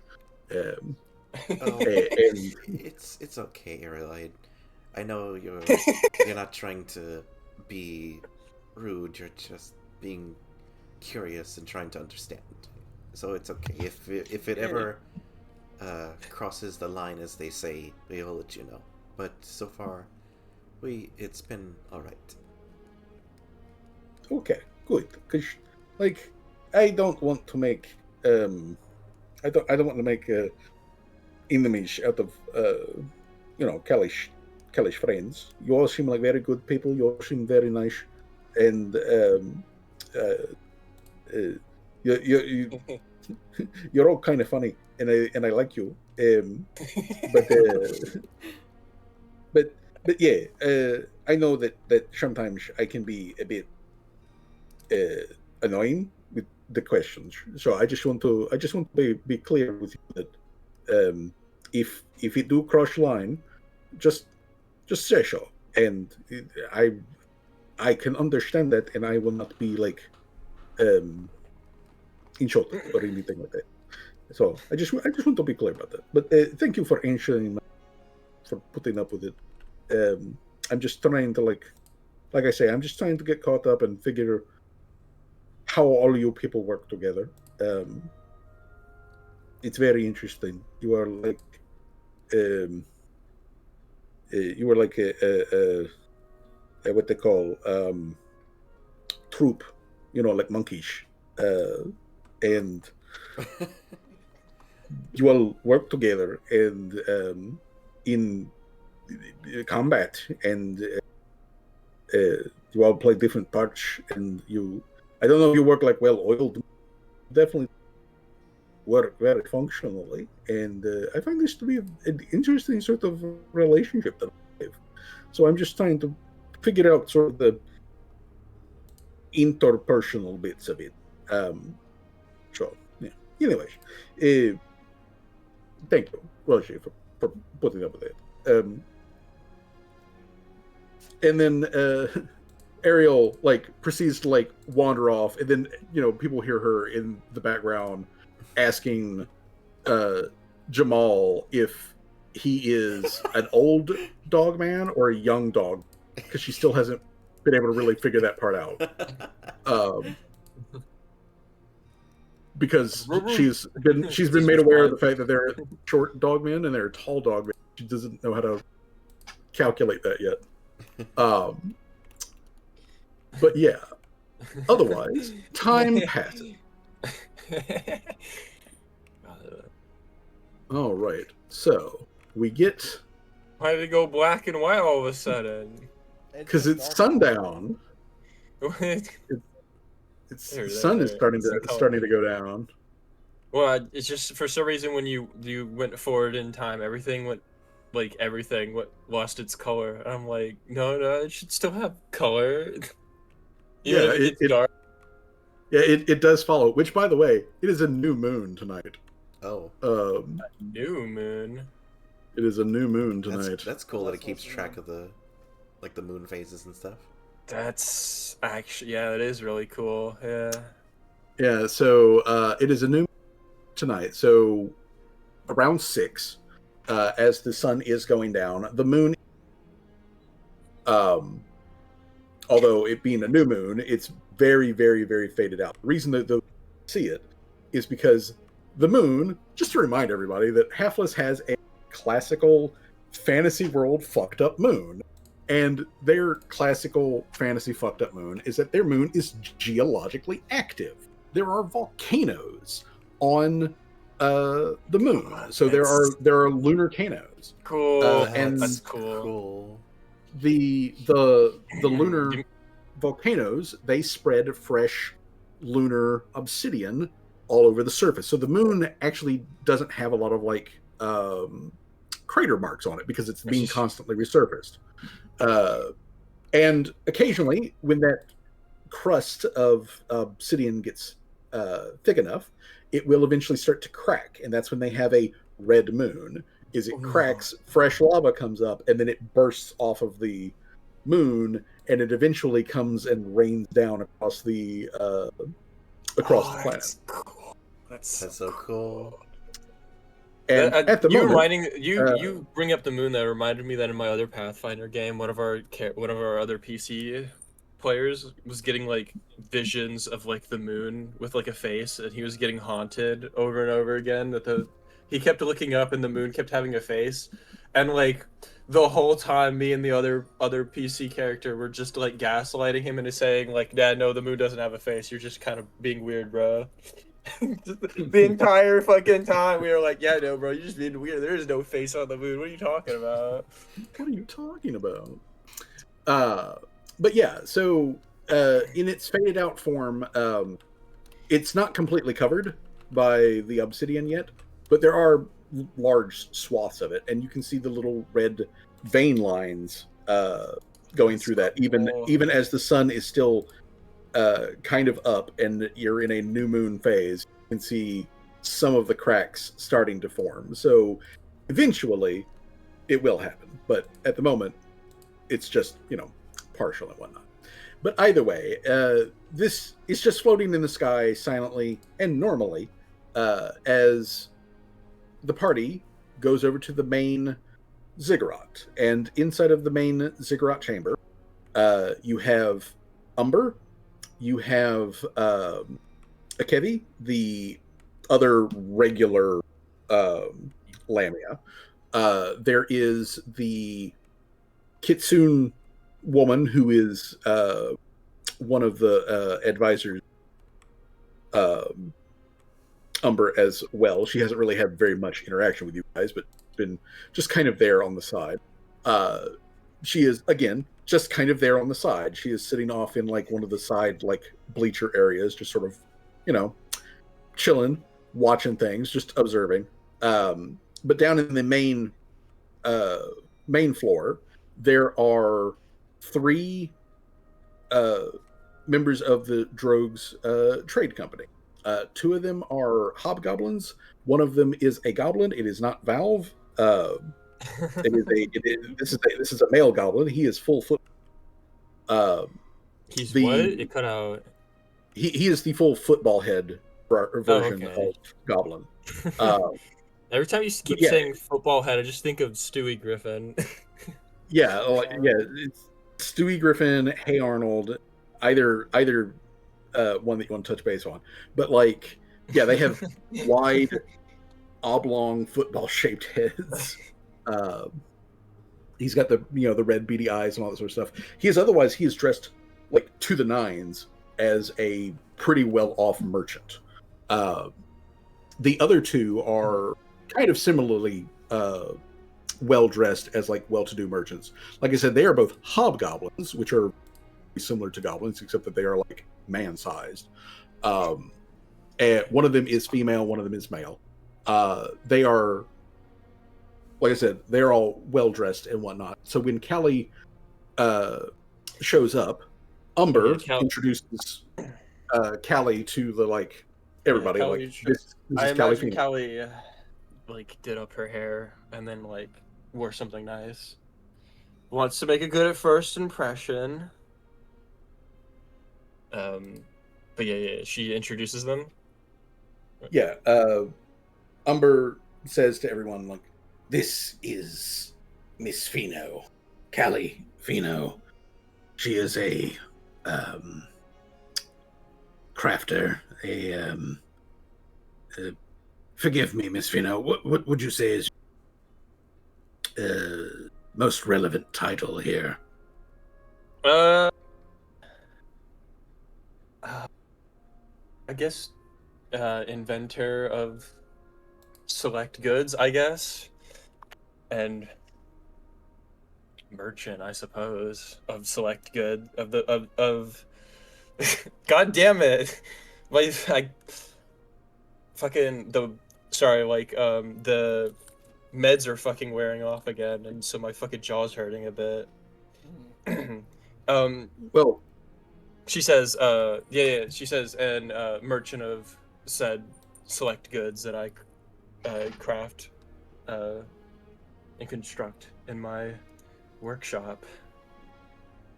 Yes, so Miss Fino here has a rather robust workshop, not to mention a very sizable crew. Do correct me if I am correct here. but she has a quite sizable crew. She has dealt in, I believe, furniture, weapons, armor, and various sundry supplies. She is looking for information as well as also trade deal with drugs. Since all of you have deals with me, and this is something Callie wishes to pursue. This is why I have called all of you here today. Otherwise, treat this as a meeting between equals and hash it out at your own pace. Nothing that you do here changes me. The same goes for you, Miss Fino. Nothing that you do here with these merchants has any effect on the deals that you and I already have established.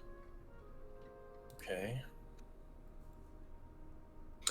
So one of the hobgoblins, the male hobgoblin, he approaches Callie first, and he introduces himself. Let me pull up. This is where my notes actually become important. Gotta pull up the page. I wrote so much.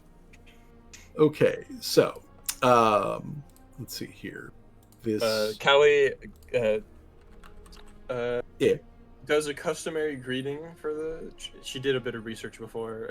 She does a customary greeting of the drugs trading company, as a starter to the conversation, Okay. I suppose.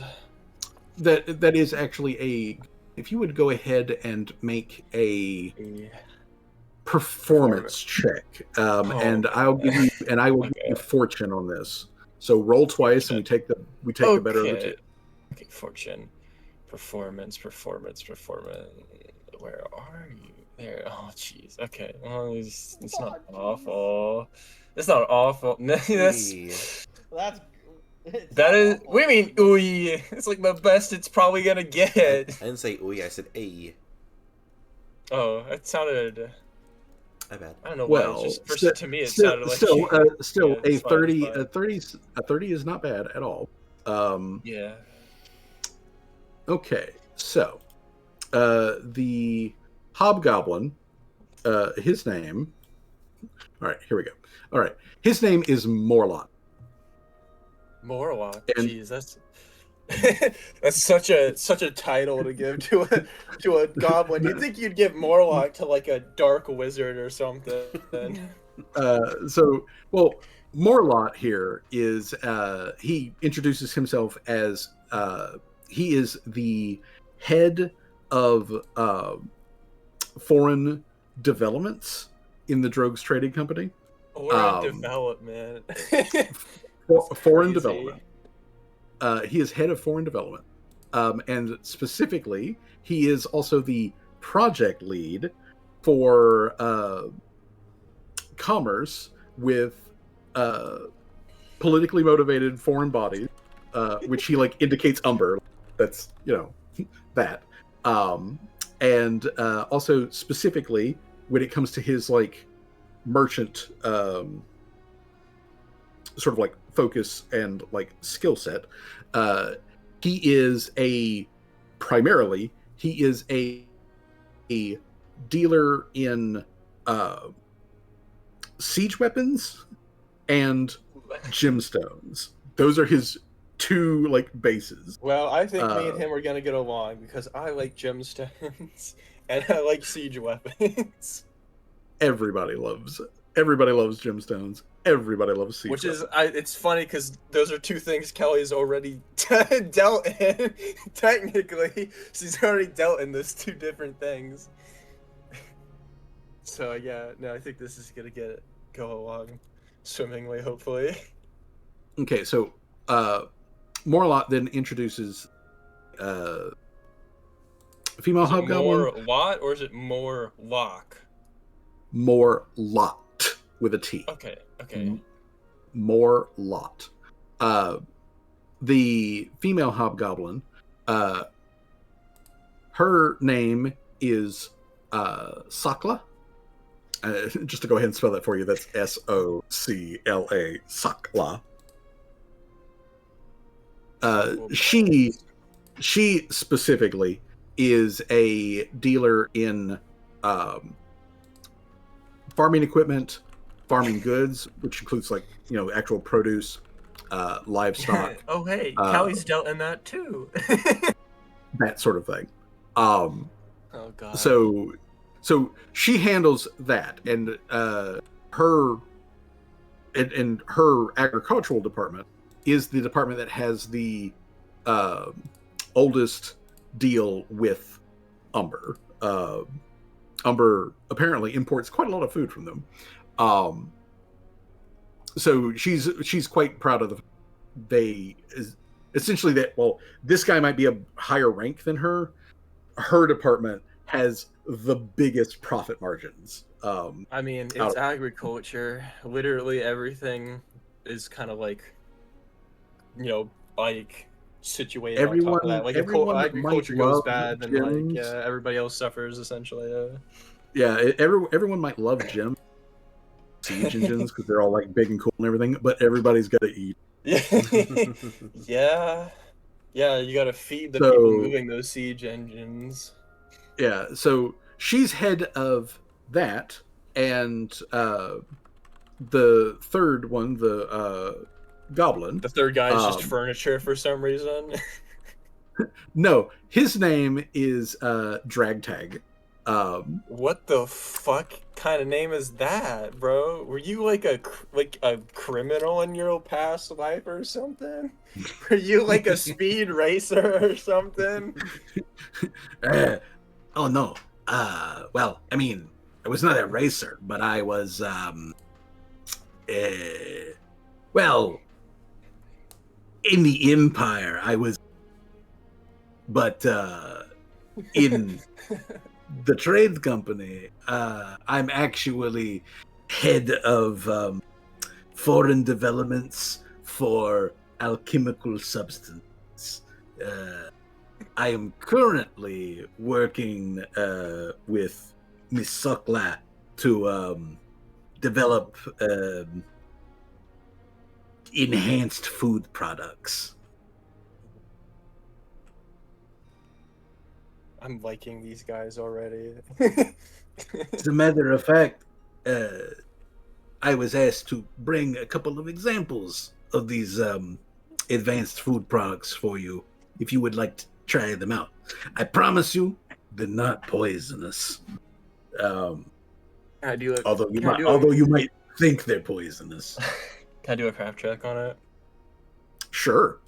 And what he does is he brings out literally a silver platter with like a dome on it, and pulls off the dome, and in it is quite literally some of the prettiest food that Callie has ever seen. Oh gosh! Clearly, the Euphoria Boer prepared was a alchemical, magical marvel in and of itself. These things are sitting right below it as far as like rank in like just like, oh shit, this looks delicious. But essentially, it is a snack food platter that has a bunch of like small little like finger foods on it, which includes small little cakes, candies, and a pile of flat, bright green chips. Oh gosh, bro! I'm talking to the talking to Lay's chips company over here. Very quite literally, when Callie like taste tests that, it's basically just a Dorito. It's a dill pickle Dorito. Oh my god! I mean, yeah, I imagine mass production is like on the way. Mass production of like food of that quality. It is mass production. Basically, the Halflus is sitting right on the precipice of beginning the process of developing processed food, and specifically mass processed food.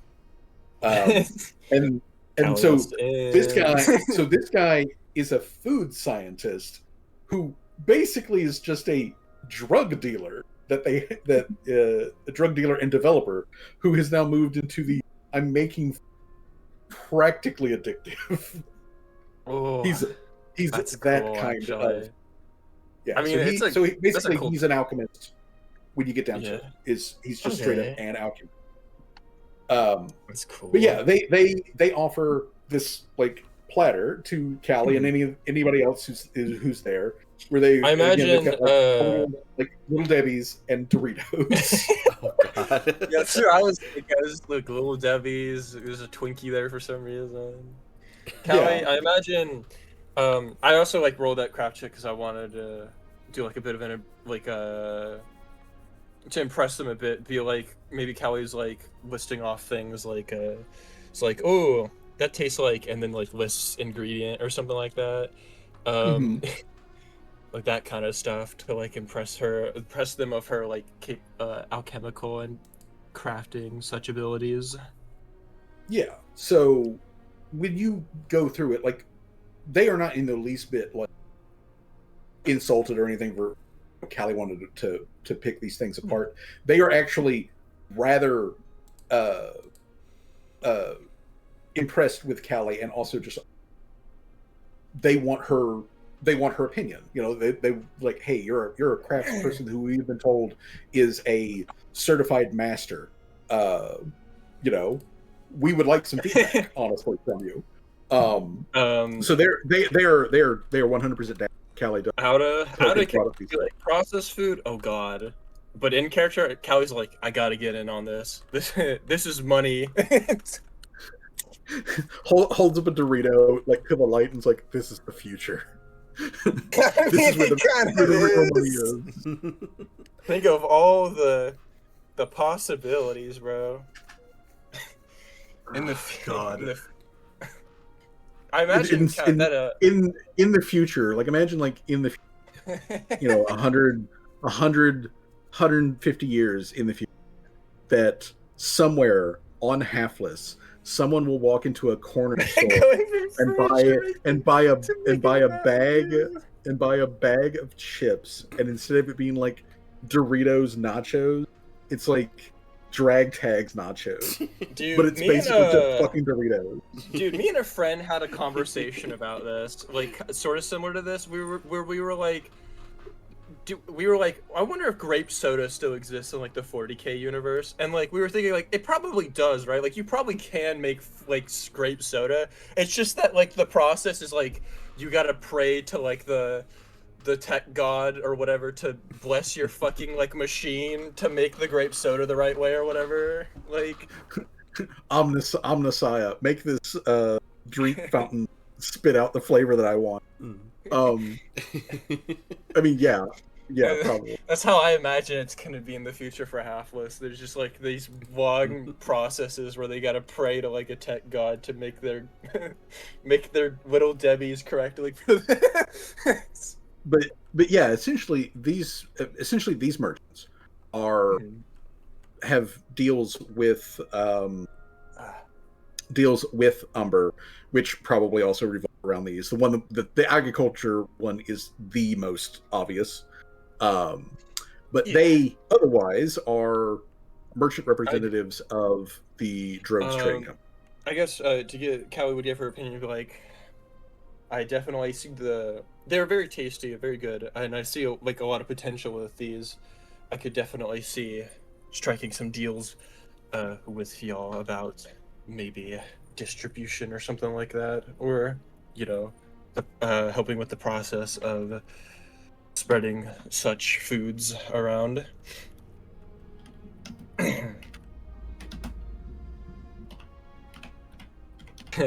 He's quiet typing.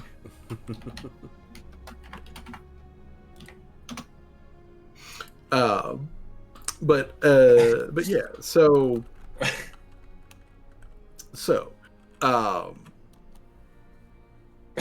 after Callie's like a bit too spicy for you. Merchants, she's like, it's a lot of brine in this. Kind of reminds me of home.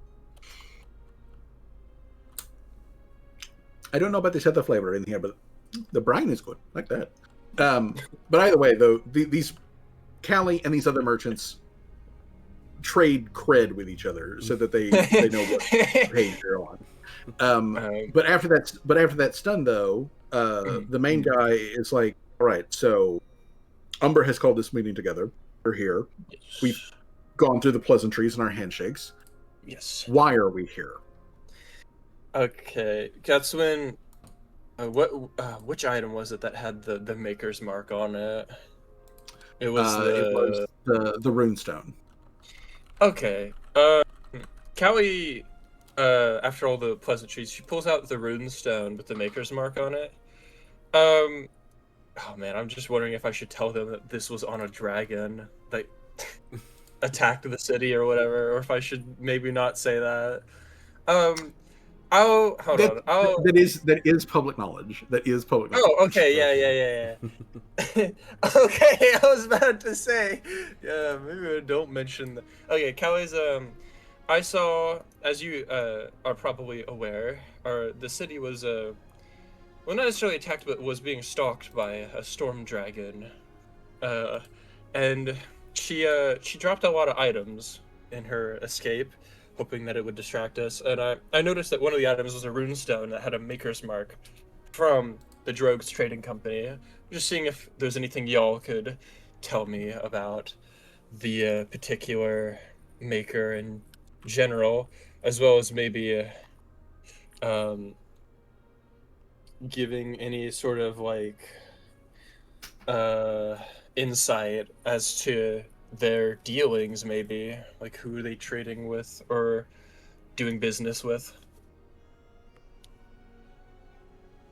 Okay, let's see. I think I enunciated that enough. Ooh. Okay.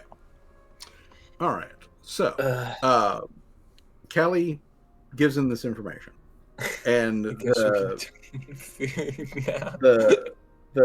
main guy, he thinks about this for a moment, and he's like, and he can confirm that is definitely a runestone that's made by one of the goblin craftsmen in Gord. He can confirm that is definitely. But he gives it some thought, and he says, "I don't know how this would have gotten into a dragon's claws, other than theft. Someone could have done trading with them, maybe some form of bribery, Yes. maybe some form of tribute for protection. My department, and I can only speak truly on my department, does not do deals with dragons. They're terrible customers. They theoretically are very wealthy, and you would think, oh, nice whale, they'll buy anything that you want. They hoard stuff, right? Well, they also hoard the money. They don't give you the money. So doing business with, hate it. Dragons, terrible customers. Now, that said, though, they're very useful monsters, and they can be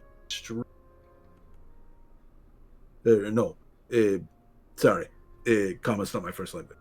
They can be manipulated pretty easily if you know what you're doing, and you can, focus on the things that drive dragons.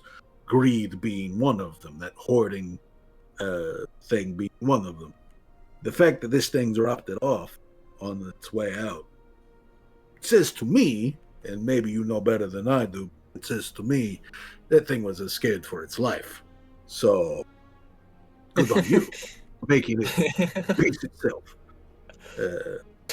I'm not a big fan of dragons, because of the whole being terrible customers. But if you want, Miss Fino, I can put in some request through our supply chain to see if anyone direct information. I can do this for you. I won't even charge you for it, because the way I see it, this is good for business, ultimately, if we get a fucking money-grubbing little dragon bitch out of all our hairs. So, I'm not going to charge you for some basic information trade.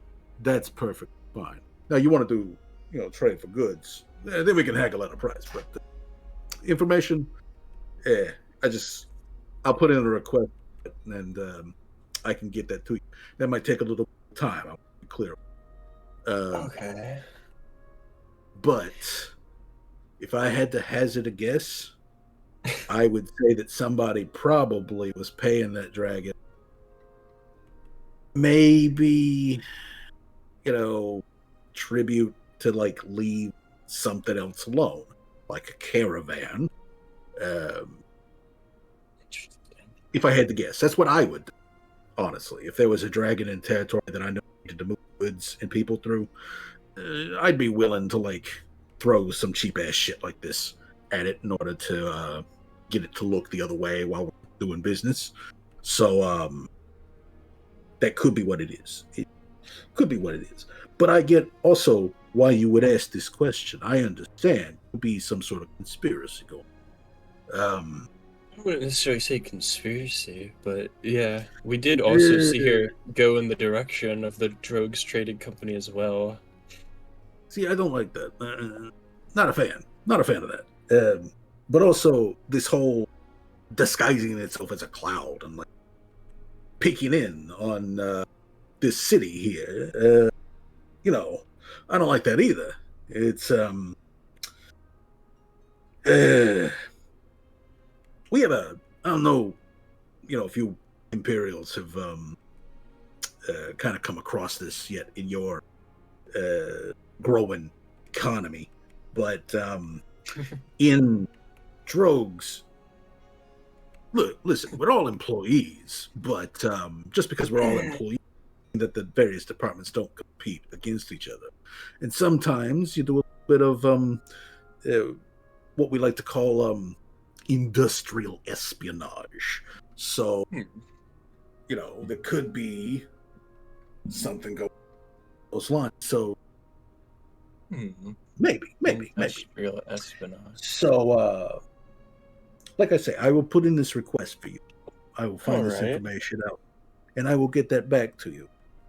I'm taken to understand from Mistress Umber that I can have that information, the main ziggurat, and that will be given over to you.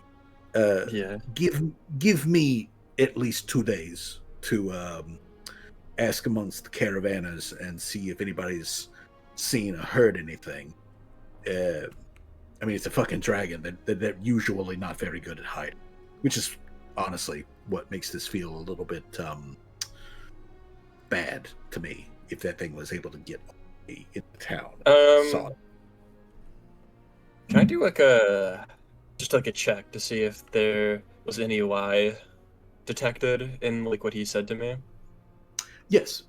Make a perception check. There's his DC. Ooh. He has a really good poker face. I imagine, yeah. You don't get to be head of the department without having a good poker face. Yeah. You are just behind the curtain here. You are effectively somebody who is not in combat does not count as 10th level, but in a social situation like this, he counts as a 10th level character. So it's right there with you. Jeez, that's crazy. So yeah, he seems to be on the up and up. He seems to be truthful, and he does seem to mean it that he will ask that information amongst his caravan supply chain, and give him a couple of days, and he will have a. Okay. Now, that said, though, Miss Fino, you are a skilled craftswoman, and we don't do like a terrible amount of trading with Imperial sources. We do a little bit of stuff with the Navy. We do a little bit of sea trade. So like we have interacted a little bit with Azaketi such as yourself. Although this is definitely the farthest inland I've ever seen it. But that said, though, we don't really do a lot of Imperial trading, which makes an Imperial trader such as offering to set up some sort of like trade alliance that gives you a lot of value that you don't get out of most traders around here. And I want to first of all say thank you for coming to us first for this, as opposed to going through a middle manager like Umber. I mean, don't get me wrong, and he kind of like looks, like kind of over his shoulder at her where she's just sort of looming on her throne. He's like, don't get me wrong, she's great at that kind of thing. One of the reasons that we have deals with her is she's very good information broker. But I do like a direct connection to another merchant, another craftsperson, and the fact that you have a kitted out workshop that you have access to is very interesting.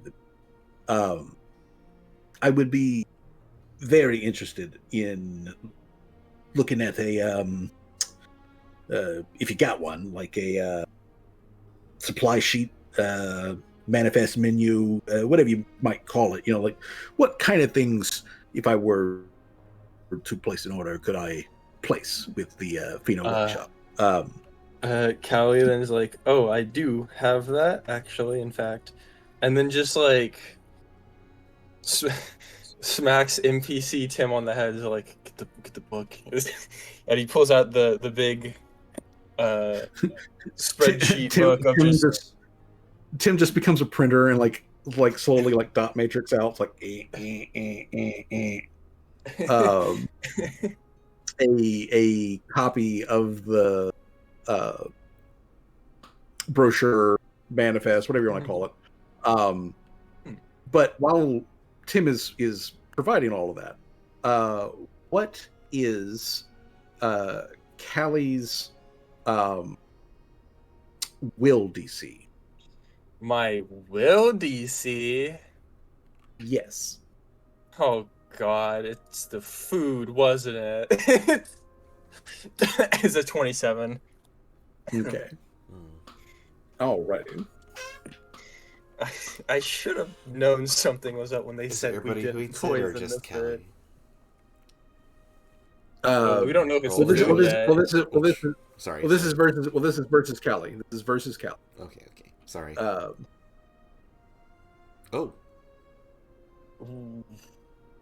Okay. Alrighty. So, Callie. Yeah. As this is getting printed out and all that sort of stuff, and they're starting to look over the pages of it. There is some quiet discussion in Goblin between Sakla and Dragtag, and then Dragtag like taps the main guy on the shoulder and like whispers to him, and he looks over at Callie and he says, there is one thing I would be very interested to know, Miss Fido. Speaking of your workshop and your access to the workshop, because I, again, am given to understand that your workshop is located quite distantly from here, all the way back in Imperial lands. But you have access to it here. So you've got some sort of portal technology, some sort of teleportation. I see where this is going. So I would really like to know exactly how do you accomplish the access part, the physical transportation? The physical transportation. Oh man. Do I give away that secret is what I'm thinking? Because that giving that away to the Drogues Trading Company could make them like probably one of the most powerful fucking countries in Halfless. Oh god, that is a dilemma. Oh my gosh. Oh, that's a tough one to think about. If it'll make it a bit easier on you, I'm willing to pay for this information. And I'm willing to pay well. How much? Well, I can give you unmarked gold coins, 5,000, right here, right now. Oh my god. Okay. Gosh, man. And if that's not enough, give me a couple of days. I can sweeten with perhaps some gemstone. Drag Tag can maybe provide you with some alchemical support. That I know that you are all practice alchemist yourself, but hey, who's going to say no to a couple of extra potions, right? So, what do you say, Miss Fino? Willing to part with that information? 5,000 is oh man, I'm just thinking how much I could do with 5,000 gold, actually. Set up more workshops in more places. Oh, dude, that's a tough one, because that's such a big bargaining chip to give away to such a company-focused place. Oh, They man. are. These guys are hyper capitalist. Oh yeah, I could see what, because like the thing I'm thinking is that like I could totally see them using that to like boost production, right? Which could make them because like this is I'm weighing is like is the returns good in the short run as compared to like the long run for Cali here, because like it could make them formidable economic wise, giving away such a secret. Which they already are. Like in this Oh especially in this yeah, part of I the know world, they have the money to swing dominant. around. Yeah, they are super dominant economically in this part of the world. As much as it pains me to do this, I think keeping the secret would benefit Callie way more than the short term benefits that, because like Callie could easily take with this knowledge that only she holds, set up like a network of trading that no other like faction could possibly compete against. Whereas if she were to give it away, she might not even be able to get for further because of it. I feel like long term it would bite Callie back in the ass for like some smaller short term benefits. I will say Callie will nicely refuse. As it All right. I can understand that. I can understand that there's risks involved for you to give away. So no hard feelings, Miss Fino. I understand. However, from profit-driven merchant to another merchant, eventually, that sort of magic and technology will be in our hands, and we to our best advantage. So you got a head start on us. That's true too. Don't squander it, because oh man, we will we will not be honoring that once we catch up to you. that's also a fair thing to say. Oh God. Oh, dude, I would ask y'all what y'all's opinion on this, but No. you know, I but think you're I doing good. don't know. You're doing good. Like, I I mean, they would eventually, yeah, catch up in the technological sense of it, right? But that would give Callie more time. Oof. Yeah, no, this is actually like a really I didn't think I'd have to be thinking so goddamn hard a decision. I I mean, I got like money currently. This is me saying this like out of character. Um I think I could theoretically like get up on them if getting this head start against them, because yeah, they are right, they will eventually get the technology, but the head start could mean a lot, especially since Callie's already gotten head start with like the idea of commercial vessels that fly. um oh man, that's so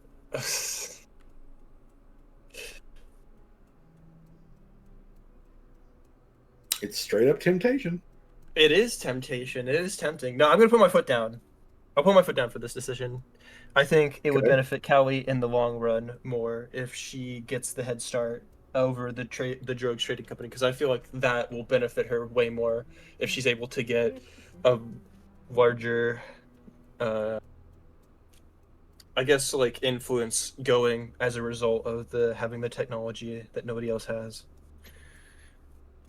Because like I can understand the temptation that they're offering by saying that like damn it, I just fucking dropped something. Okay, sorry, I dropped something.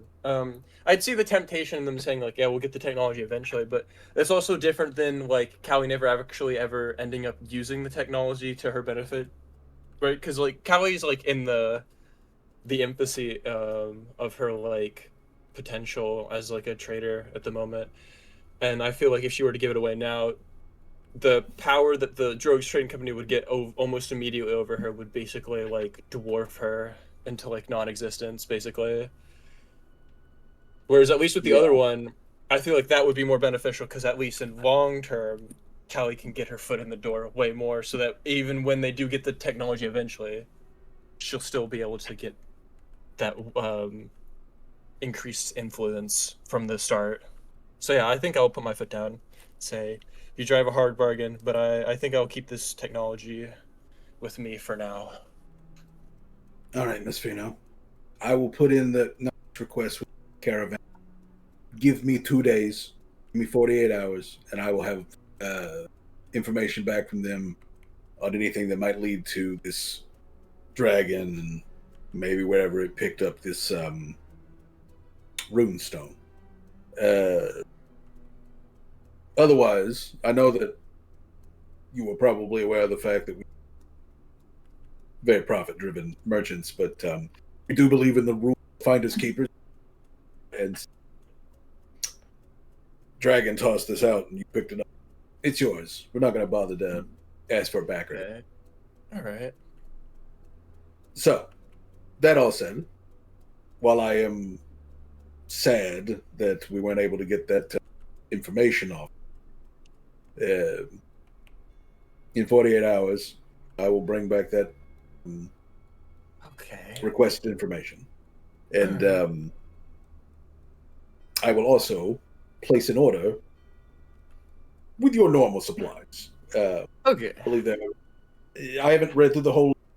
I see several things on here. I could probably flip and turn quite the. So I will place that order with you after I've gotten that information back from our caravans. Until then, from one merchant to another, I wish you good luck out there. May your profits be big and your dangers be small. Yes, to you the same. And with that, the 3 representatives of the Drogues Trading Company bid a very cordial farewell with Callie. They have a few like parting words with Umber. They do leave behind the snack tray, so you guys can snack tray. Maybe I should have thought about asking about buying some of their fucking factory equipment or something to make processed foods. Get that in the workshop, and we just put it next to the fucking thing that makes chairs or whatever. No, because then you owe them royalties. If you make your own, then it's all oh yeah, no, you right. You right. Yep. Yeah, you are absolutely right. Yeah, you are. You gotta make knockoff burritos. You know what? I mean, like you say that, but that would actually could, cause like the competition would be good too. Like we make knockoff Doritos, but they're like cheaper. Like people are gonna buy that. No, more. the fucking Hydrox and Oreo situation. Like yeah, something like that. Yeah. And the other thing is that like Halflus is still early enough in that like the law of supply and demand and as a good thing amongst products and whatnot is actually in full effect, as opposed to it being a like desiccated ghost of its former self that it is in our. But yeah, so the traders head out. This whole thing takes roughly about an hour or so. So I'm going to go ahead and clock forward to 7 p.m. So in the evening, as things are like closing down, Akevi makes their departure. Shelly, the Kitsune representative, she makes her departure, and eventually it's a couple of y'all that showed up, and Umber there in the main room. At which point, Umber lets you guys know that she is basically going to be up, continuing to do like her administrative stuff that she does, probably till about like 10 or so, and then she's going to like turn in for the evening. So if there's anything else that you guys discuss with her or anything, you have until then before she's otherwise going to tell you get the company guys left, right? Yes, the company guys left. If you need to talk to the after 10, it's going to have to be Rosie. I guess so. Callie looks to the rest of the party like, I made the right decision, right, by not giving away the tech immediately, right? I'd say so. I think it was. I think if you think it was the right decision.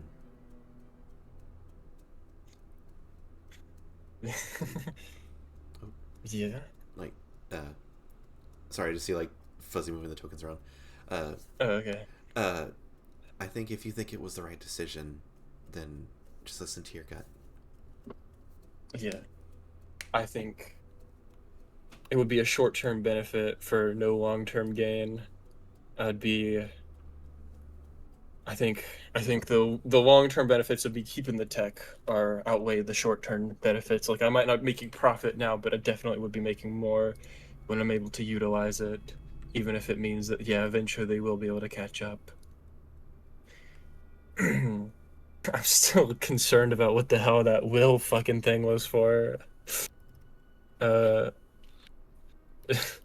But now this interaction's made me thinking that maybe I should up the production of Casimir a bit more. Get it started, get it going. Industrialize a bit more. I think I should. With this technology, utilize it more. I have had a thought of maybe using this kind of technology as a way to have outposts in different cities, maybe, where they transport a lot of the goods that are made Casimir all across the all across the world. And I think that would be beneficial for market networking.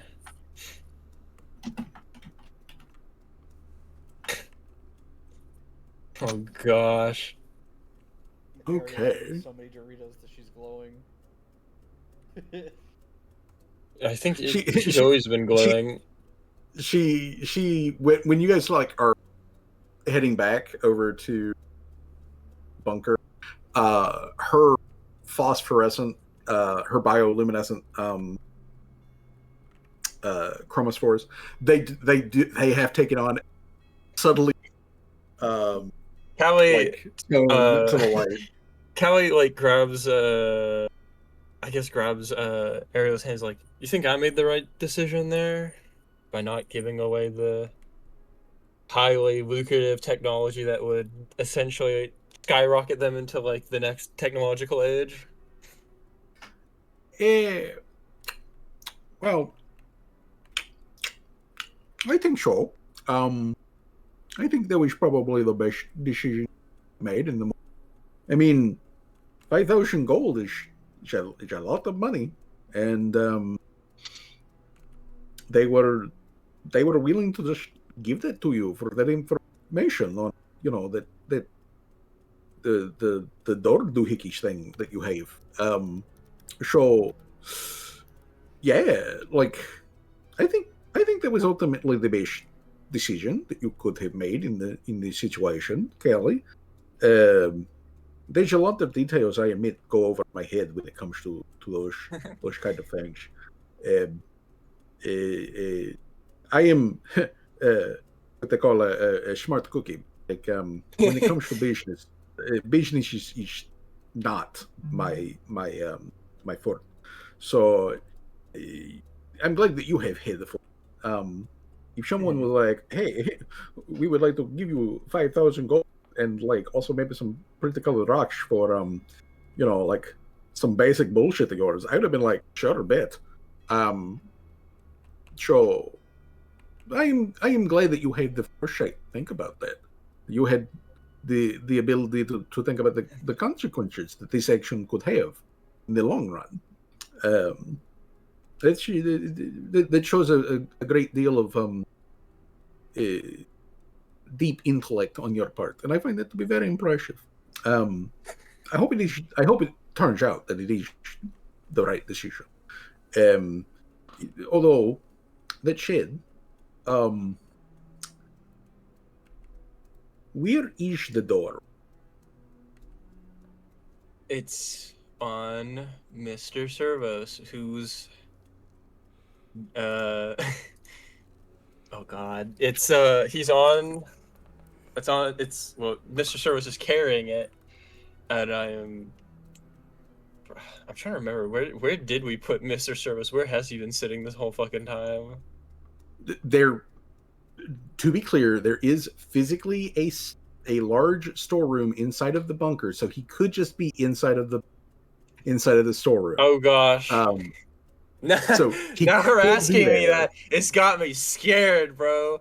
Callie's gonna, like, upon her saying that, she's gonna start running to the storeroom where Mr. Servos is immediately. It's like, okay. Oh no. You take off in a dead run, which like momentarily you hear like her like charging behind you, and the yeah, Mr. Squidward is just coming along fast behind you, and so is Rusi.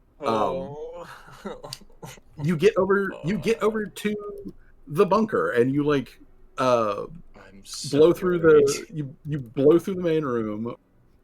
The other like people who didn't come with you guys to the to the meeting have otherwise set up for dinner and the like little like party and all that sort of stuff. So you come barreling like through there and come to the back, and you find the door, open it up, and inside of the room, along with the other stuff that you guys have been storing, there is in standby mode, as he is normally, Mr. Servos, which as soon as Callie like yanks open the door, he boops out of like standby mode and does the like, little chirp that lets Callie know that he is alert and he is otherwise ready to accept commands. Callie then asks, there wasn't anybody in here, right? And she asked Mr. Servos and the rest of everybody who didn't come with us. Nobody came in here, right? No, it's just been all of the regular like NPC party members, which does include Graph Gear. They've been setting up for like Torque's birthday party. Though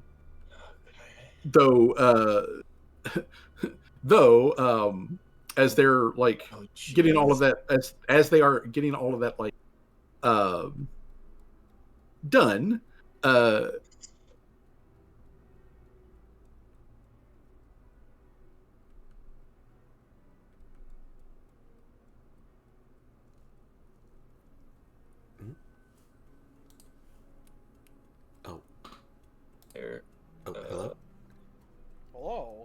Hello? Okay, no, it's my connection. It's worse. God damn it. Okay, so Fuck, that's not good enough, is it? alrighty. So, that is good enough because, as stated before, Boer has a terrible poker face. And Boer has a like odd look on their face when Callie asks if anybody else has been around. Mr. Servos, like as you are getting this like reading this look on Boer's face, Mr. Servos beeps and updates Callie that as far as the room that he has been located in, he has not detected any movement in the room over the past like 12 hours that he's been parked here. There has been excessive movement outside of the room that he has detected, which obviously would be all the people who are supposed to be here. But inside the room itself, he has detected no movement. Callie looks at Boer, is like, what is that face about? What face? The one you're making. The one when I said, was there anybody else in the room? And you were like, you made that face. I was just, I was very surprised by the question. Just a little weird. What's going on? Callie, why are you asking questions? I am just afraid that our little friends over at the Drugs Trading Company might be committing some, how do I say, corporate espionage on me and a piece of technology that they want really badly. Oh. Okay. Well, that's such a very strange question to ask, Callie.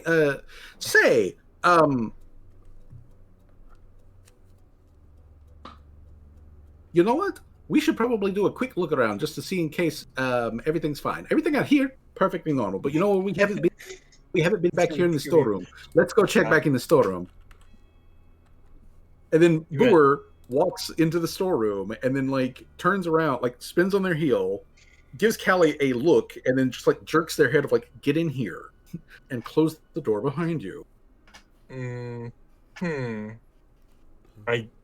I get in there and I close the door behind me. All right, Boer lowers their voice and like, listen, Callie, it's a surprise, but like, you remember the goblin that came by earlier? The one with the like, and Boer just like makes like, like big hand motions like over the chest, like that one. So she's here now. She is hiding, waiting for the signal, and then she's gonna pop out and do like a little dance.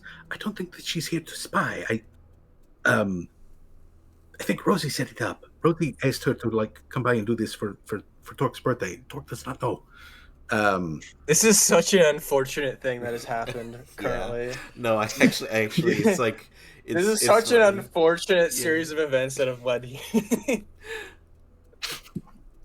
So yeah, Boer is letting you know that like the goblin sex worker is currently like hiding to like pop out from like wherever the cake is or however that's set up, so that like Torque gets a surprise goblin striptease for her birthday. And unfortunately, you're and Callie is currently fearful of espionage from For goblins. yes. Yeah. The irony is not lost on me. This is a situation we've put ourselves in. Yeah. So, Callie, you are now aware of the fact that Valve God. is currently hiding somewhere here in the building. Although the implication would be not here in the storeroom.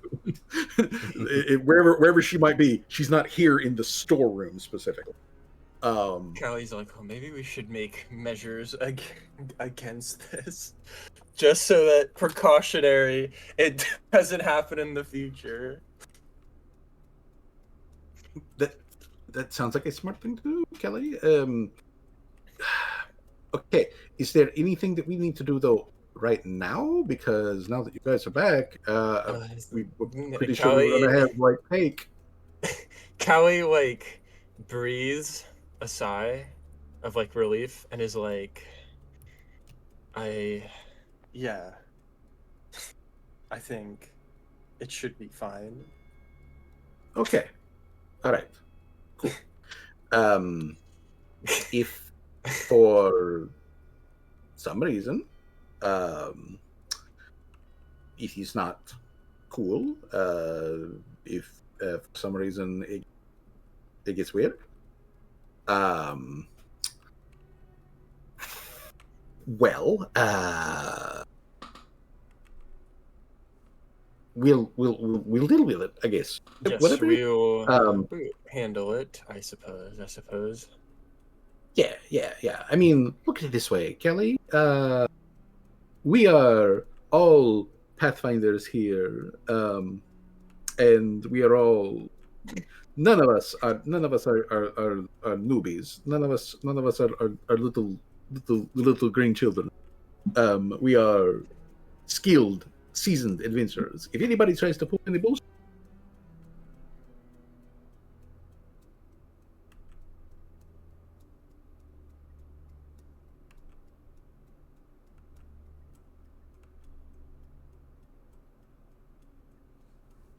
I guess you are right.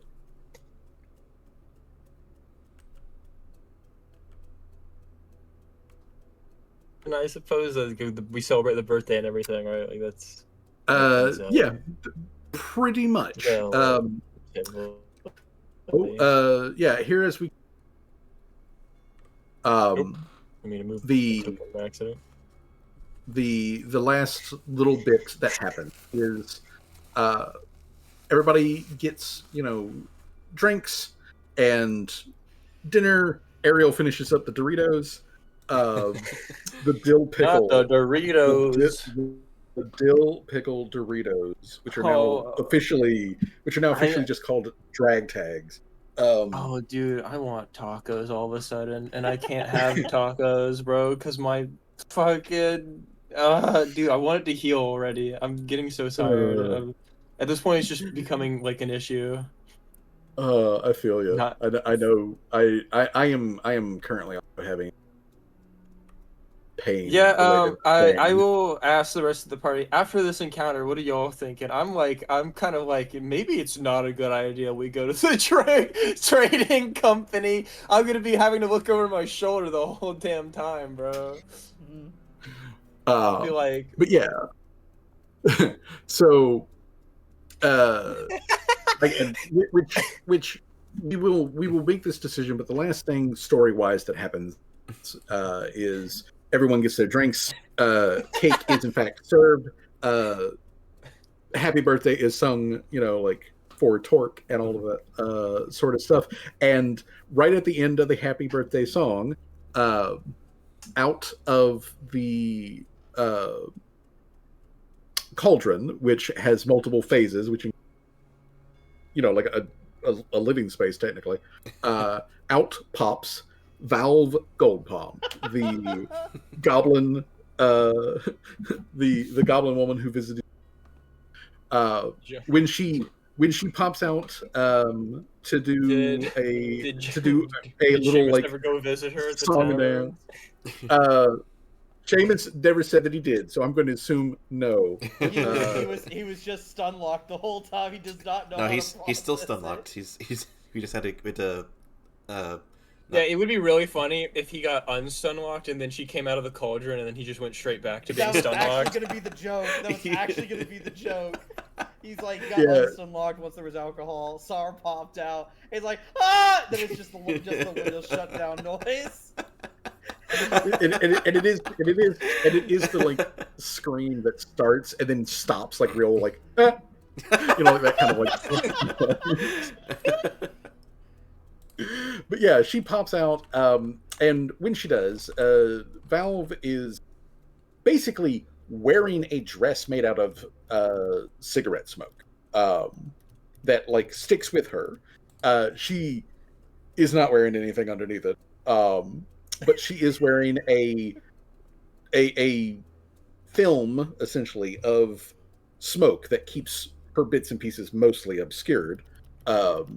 That flows with her as she like walks and dances along. She is very good at this. So like yeah, she's a professional.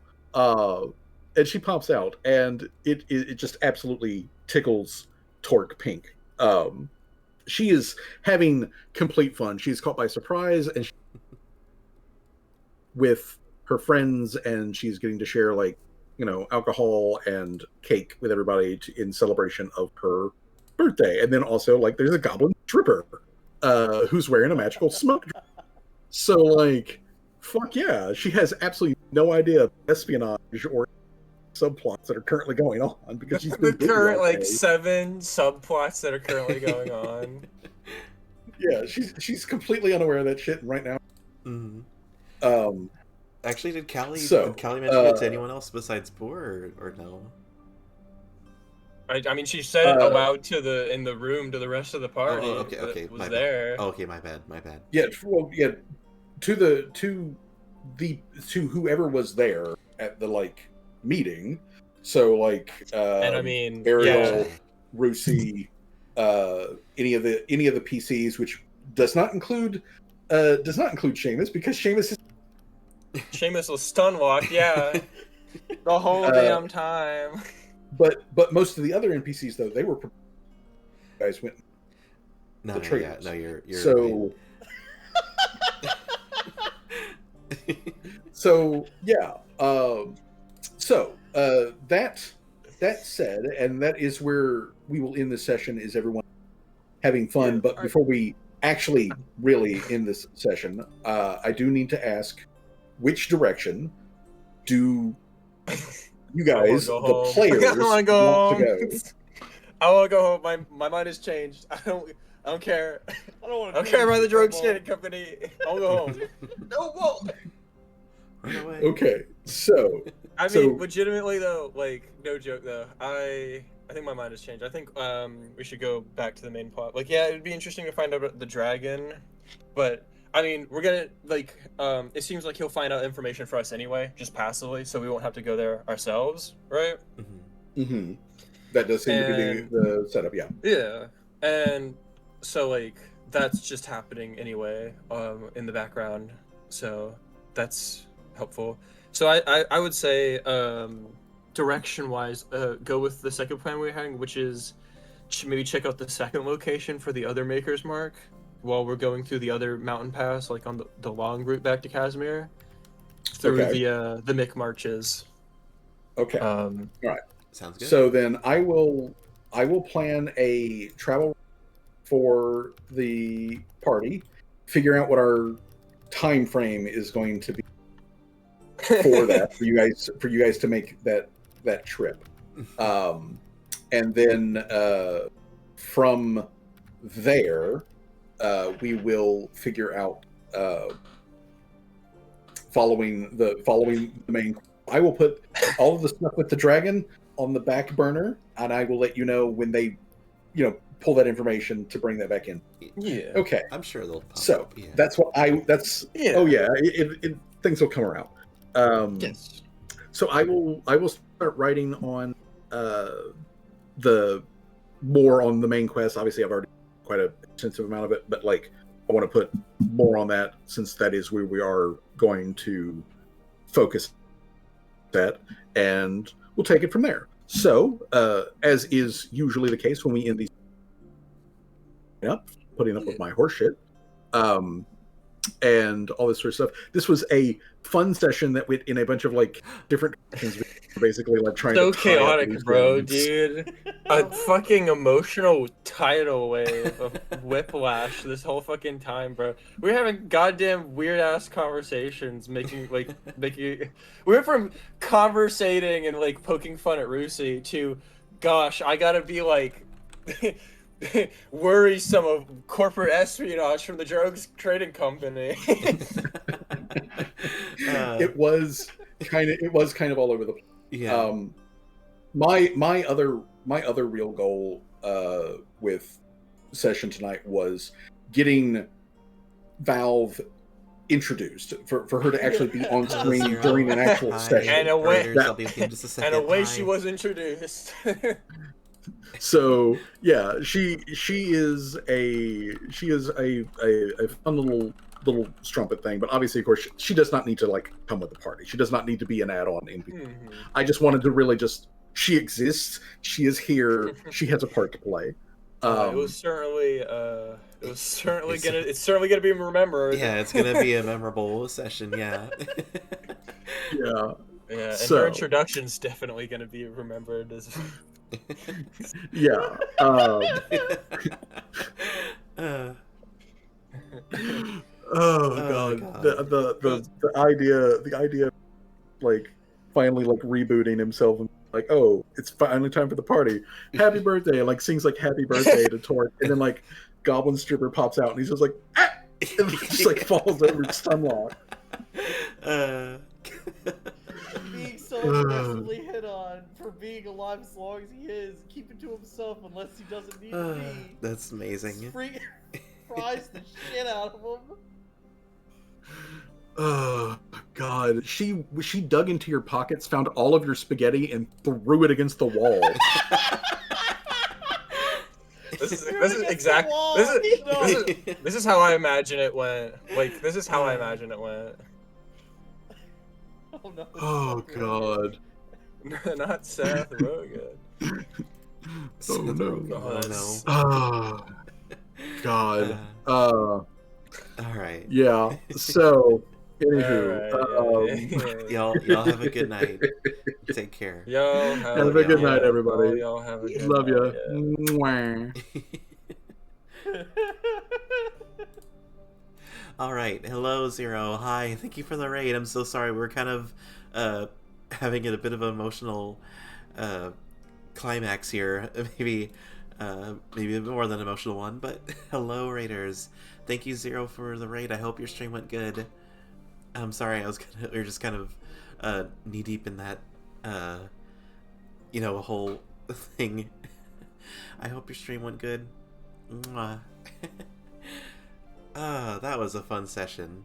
That was a really fun session. I had a blast. I'm glad Callie got to have their moment, and we had a goblin birthday stripper too. That was that was great. I'm sorry we were just wrapping up as you raided Zero. I don't know if you're still here, but thank you for the raid. And I think I know who I wanted to raid myself. We're gonna go ahead and raid Toonsayer. They're a friend of the channel, and they're playing Monster Hunter Stories 3, Twisted Reflection. Not really familiar with Monster Hunter, but it seems really cool. I think Zero's played Monster Hunter, haven't you, Zero? But thank you so much for the raid again. And, yeah, let's go ahead and raid Toon. Here's the raid message. As always, you can always use this one if you're not following, or you can just use your own emotes, or just copy the words, whatever you like. I don't know what the plans are for streaming next week. I am still not fully back, but you never know, I might do a stream or two besides D&D every Saturday. But thank you, everybody, for the lovely time, and I hope you enjoyed the session as much as we did. Y'all take care, have a good one. I'm gonna go get some food, and just remember, don't let anyone tell you don't deserve to exist, okay? Alright, and maybe one day I'll remember to put a ending screen.